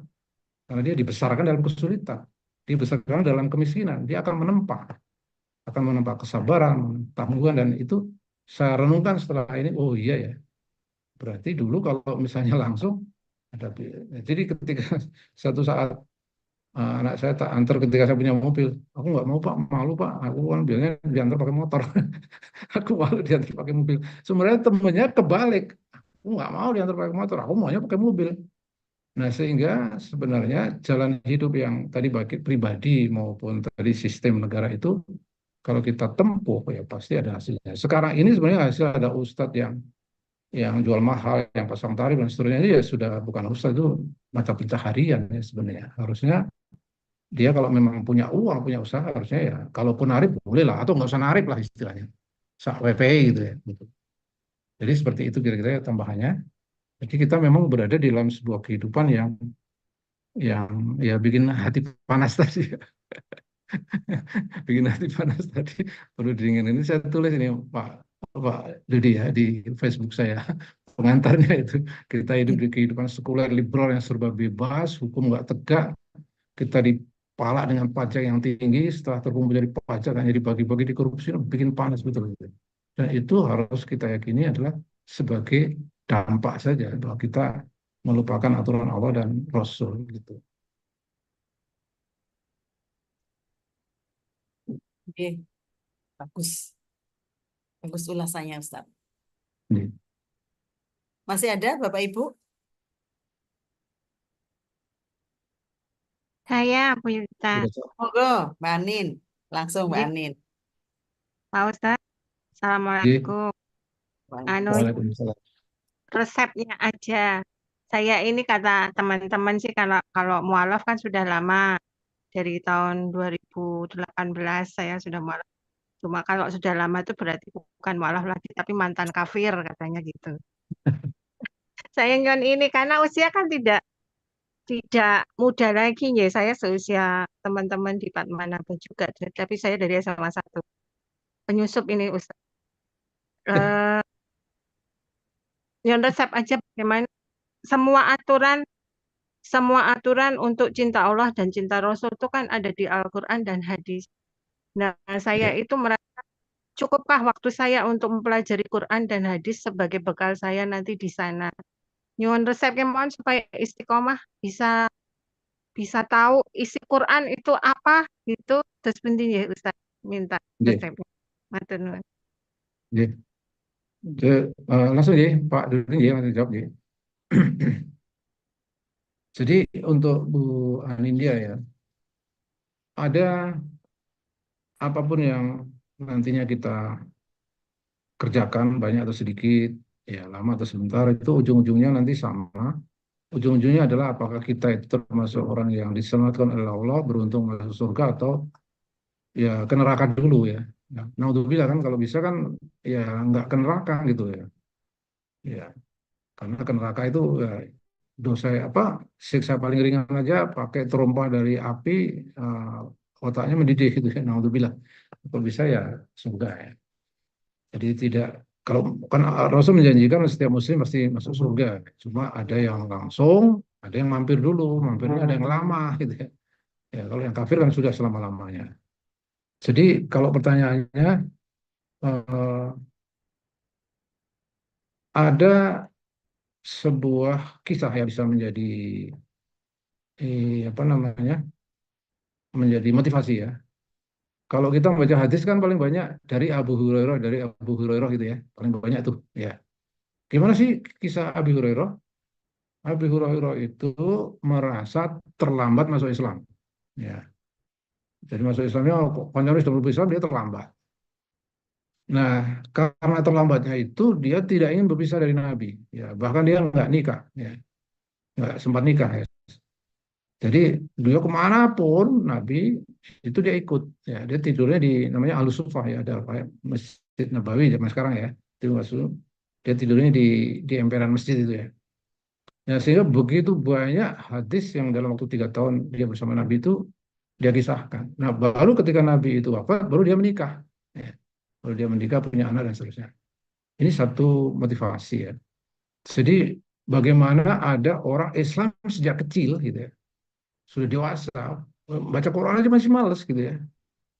Ya, baca Quran masih males. Sehingga ini ukurannya bukan masalah mualaf atau mantan kafir ya. Karena banyak yang mualaf mantan kafir itu ternyata hafalannya lebih banyak, pemahamannya lebih banyak. Karena dia terus menerus ya, bukan hanya seminggu sekali ya. Sekarang ini kan kita mengaji itu bisa setiap detik ya, setiap saat ya. Kita pegang handphone itu ngaji dari manapun ya, dari YouTube, dari Instagram, dari TikTok ya. Bahkan saya punya TikTok yang saya pakai untuk nge-share ya. Kalau saya mungkin khotib Jumat atau ngisi kultum, tak tak seru, saya bikin poster terus saya rekam, saya sebar karena ingin, zaman saya di musola paling 10 orang, tapi kalau saya sebar di TikTok bisa dibaca oleh 200 orang, 500 orang, yang mudah-mudahan itu pahalanya makin banyak. Jadi kita memang hanya pahala gitu ya. Jadi banyak motivasi yang belum bisa baca Quran, gerudal gadul baca Quran dikasih pahala 2 gitu ya, supaya nantinya nggak gerudal gadul dan wah pahala ini kok gerudal gadul 2 ya gerudal gadul terus ya ben pahalanya 2 kan nggak gitu ya. Tapi maksudnya adalah semangat supaya nanti jadi bagus kayak seperti tadi Ibu siapa tadi yang baca Al-Quran. Jadi bagaimana eh, memahami Al-Quran dengan cepat ya, sebenarnya kita tidak dituntut ya seperti tadi ya, dituntut untuk memahami salah satu pemahaman tadi yang lewat ya, dari pertanyaan Tante Leli tadi yang lewat, bagaimana dengan orang kafir tadi ya, bagaimana dengan orang kafir, kalau hukumnya dilakukan hukum Islam, bagaimana Jika orang kafir Islam tadi. ditegakkan, jika hukum Islam Iya, diterapkan, jadi bagaimana gini, nanti yang non-Islam? iya non Muslim, jadi ini pemahaman ya, pemahaman, mudah-mudahan ini pemahaman baru. Jadi ketika sekarang ini kita Muslim ya, sekarang hukum yang diterapkan kan bukan hukum Islam ya, hukum sekuler namanya, hukum buatan manusia. Maka kita akan dipaksa mengikuti hukum itu. Ya, ya kita dipaksa pakai helm, dipaksa punya KTP, dipaksa bayar pajak. Ya dipaksa. Kenapa? Karena hukum itu memang sifatnya memaksa. Ya. Di negara Cina hukum komunis yang diterapkan. Maka dipaksa dia, siapapun. Orang Islam ya dipaksa, poso malah disuruh makan. Ya, karena nggak toleran. Di Amerika, di Eropa hukum sekuler. Ya. Maka kalau Lebaran nggak libur ya jangan protes gitu ya. Karena di sini bukan hukum Islam, hukum sekuler. Nah, di dalam Islam itu hukum itu ada hukum untuk warga negara Muslim, ada hukum untuk warga negara non-Muslim. Jadi ada hukum untuk orang Islam dan ada hukum untuk yang dia warga negara yang berhukum pada Islam tapi dia bukan Islam. Ya. Jadi orang Islam yang kaya wajib membayar zakat. Orang non-Muslim yang kaya wajib membayar jizyah namanya. Ya. Jizah itu ada di surat At-Taubah ayat 29. Ya. Jadi orang Islam yang kaya, baik laki-laki maupun perempuan, kalau hartanya sampai nisab, dia harus bayar zakat. Orang kafir, ya non-muslim yang kaya, ya, dia bayar jizah, tapi kalau perempuan enggak, hanya laki-laki aja. Orang Islam haram minum khamr. Ya. Orang non-muslim boleh minum khamr, di rumahnya sendiri boleh. Boleh makan babi di rumahnya sendiri boleh. Tapi kalau dia keluar, dia wajib menutup aurat. Ya, loh kok maksa? Iya memang hukum memaksa, sifatnya hukum itu memaksa. Kalau pemerintah membuat aturan memakai helm, kan nggak dilihat agamanya. Pokoknya naik motor, berkendaraan di depan umum, pakai helm. Supaya apa? Supaya selamat. Ya, kalau jatuh, kepalanya nggak kebentur aspal. Memang kalau udah pakai jilbab, jatuh, nggak pakai helm, terus nggak sakit gitu, ya enggak kan? Nah, ketika Islam mengatur bahwa wanita keluar rumah harus menutup aurat itu berlaku umum, bukan hanya untuk orang Islam. Ya, orang non-Muslim, aturan negara keluar rumah menutup aurat. Kenapa? Karena laki-laki yang melihat aurat wanita itu nggak akan lihat agamanya. Wah, agamanya non-Muslim ya, aku nggak terangsang, nggak gitu. Ya. Ya, jadi aurat wanita apapun agamanya di depan mata laki-laki ya, apapun agamanya ya pasti membangkitkan syahwat. Kalau syahwat bangkit di mana-mana, maka akan muncul perkosaan. Nah, sekarang ini kita lihat mungkin Muslim juga ya di jalan-jalan pakai celana pendek, jangankan menutup aurat pakai kerudung, pakai celana pendek, ya pakai kaos pendek, naik motor sing. Kita bapak-bapak pusing kan ya, mau lihat gimana nggak lihat dosa gitu ya, ya mau nggak lihat kan ya terlihat gitu ya. Nah, sehingga Nabi pernah mengatakan apa namanya, barang siapa menyakiti kafir dhimmi itu negara Nabi di Madinah ada non Muslimnya, ya.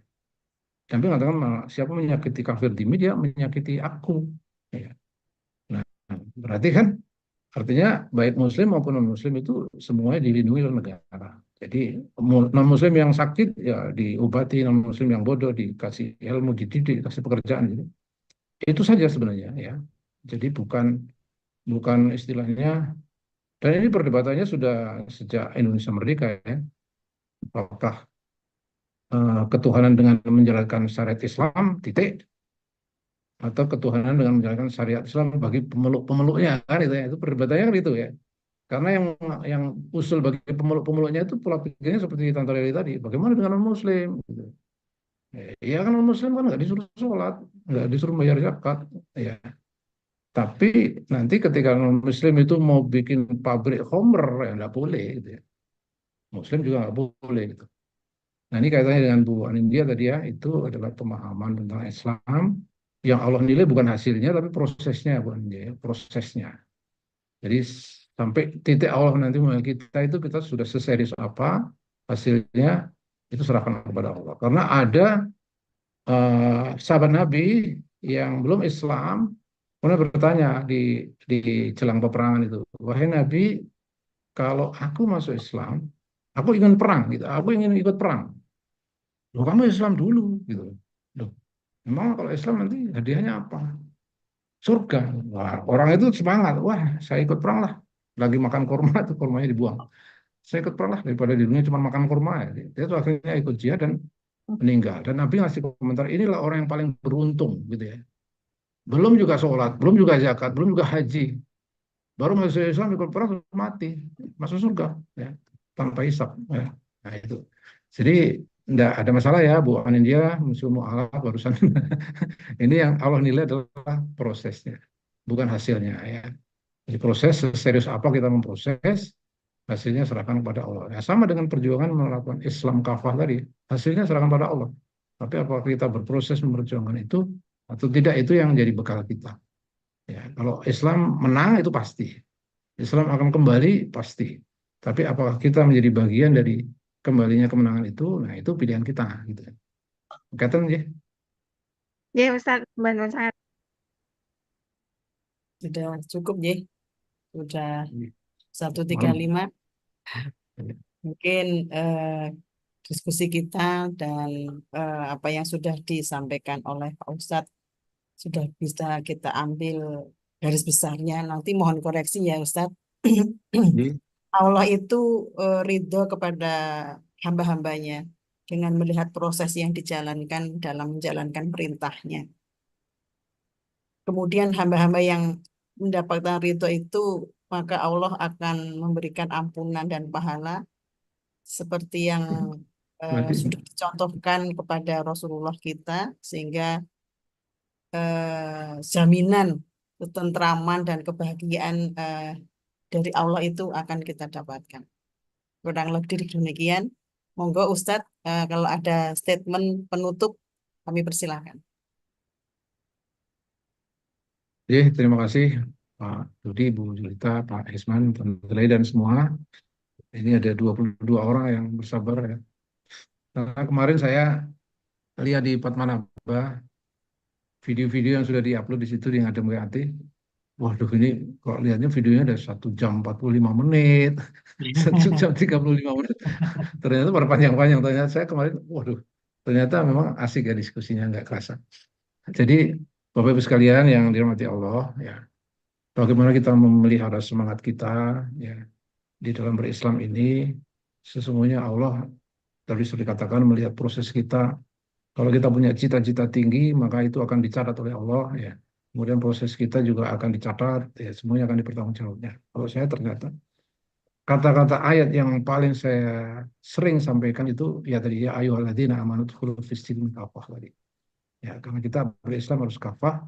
Kalau tidak kafah, ya seperti ini. Ya, kehidupan seperti ini hasilnya gitu ya. Jadi kita mau selamatkan demokrasi misalnya. Demokrasi seperti apa yang mau kita selamatkan? Nah, itu mungkin nanti di pembahasan yang lain ya, tentang hukum demokrasi kayak apa dan seterusnya. Tapi jika kita mengambil hukum-hukum buatan manusia dengan membuang hukum-hukum buatan Allah, maka Allah mengatakan akan menyiksa mereka supaya mereka kembali. Jadi kembali, mudah-mudahan forum-forum ini adalah forum-forum untuk mengembalikan kita yang sudah terakhir fitrahnya Islam itu menjadi lebih sempurna lagi. Demikian, terima kasih. Kami kembalikan kepada Mas Dudi. Saya selaku pemandu sampai pukul 21 lebih ini, mohon maaf apabila ada salah kata. Assalamualaikum warahmatullahi wabarakatuh. Waalaikumsalam warahmatullahi wabarakatuh. Mbak Julita, barakallah, dan terima kasih banyak Pak Ustadz Amir, jazakallah khairan katsir atas materinya di malam hari ini. Semoga bermanfaat ya buat kita semuanya. Dan sebelum ditutup, nanti ditutup dengan doa ya Ustadz. Ini ada satu pengumuman. Insya Allah di Sabtu depan kita off dulu karena kita akan ganti dengan pengajian offline di hari Minggu. Jadi Minggu tanggal 13 Oktober, insya Allah kita akan pengajian offline di Rumah Yatim Ngadem Kreatif pukul 10 ya, insya Allah. Ustadznya Pak Muniji Bahron Edres. Dan monggo Ustadz bisa ditutup dengan doa pengajian di malam hari ini. Baik, alhamdulillah mari kita akhiri pengajian pada malam ini dengan berdoa. Saya pimpin. A'udzubillahi minasyaitonirrajim. Bismillahirrahmanirrahim. Hamdan syakirin, hamdan amin. Hamdan yu'afi ni'amahu wa yukafi mazidah ya rabbana lakal hamdu kama yanbaghi li jalali wajhikal karim wa 'azimi sultani. Allahumma shalli ala sayyidina Muhammad wa ala alihi wa ashabihi ajma'in. Allahumma ighfir lil mu'minina wal mu'minat wal muslimina wal muslimat al ahya'i minhum wal amwat. Innaka samii'un qariibun mujibud da'wat ya qadil hajat. Rabbana dzalamna anfusana wa illam taghfir lana wa tarhamna lanakunanna minal khasirin. Allahumma afrigh 'alaina sabran wa tsabbit aqdamana wansurna 'alal qaumil kafirin. Allahumma arinal haqqo haqqan warzuqna ittiba'ah wa arinal batila batila warzuqna tinabah.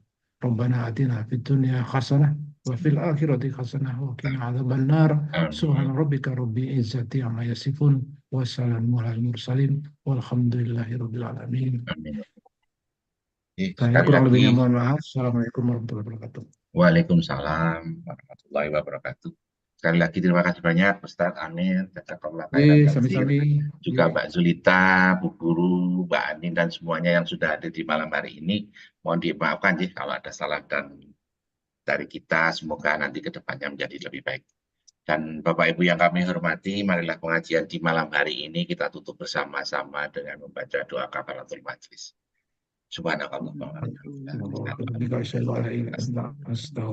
Matur nuwun, billahi taufiq wal hidayah. Assalamualaikum warahmatullahi wabarakatuh. Waalaikumsalam warahmatullahi wabarakatuh. Matur mantap, Ustaz Amir, Mbak Makasih Pak Dudi, Amir. Waalaikumsalam warahmatullahi wabarakatuh. Matur Mbak Atri, nuwun. Mbak Afifah, Mbak Anfi, Mbak Leli, Pak Dokter Artanto matur suwun, Mas Ari matur suwun, matur suwun semuanya. Mas Isban, suwun Mas Isban. Monggo Mbak In. Mas Nur matur suwun. Assalamualaikum.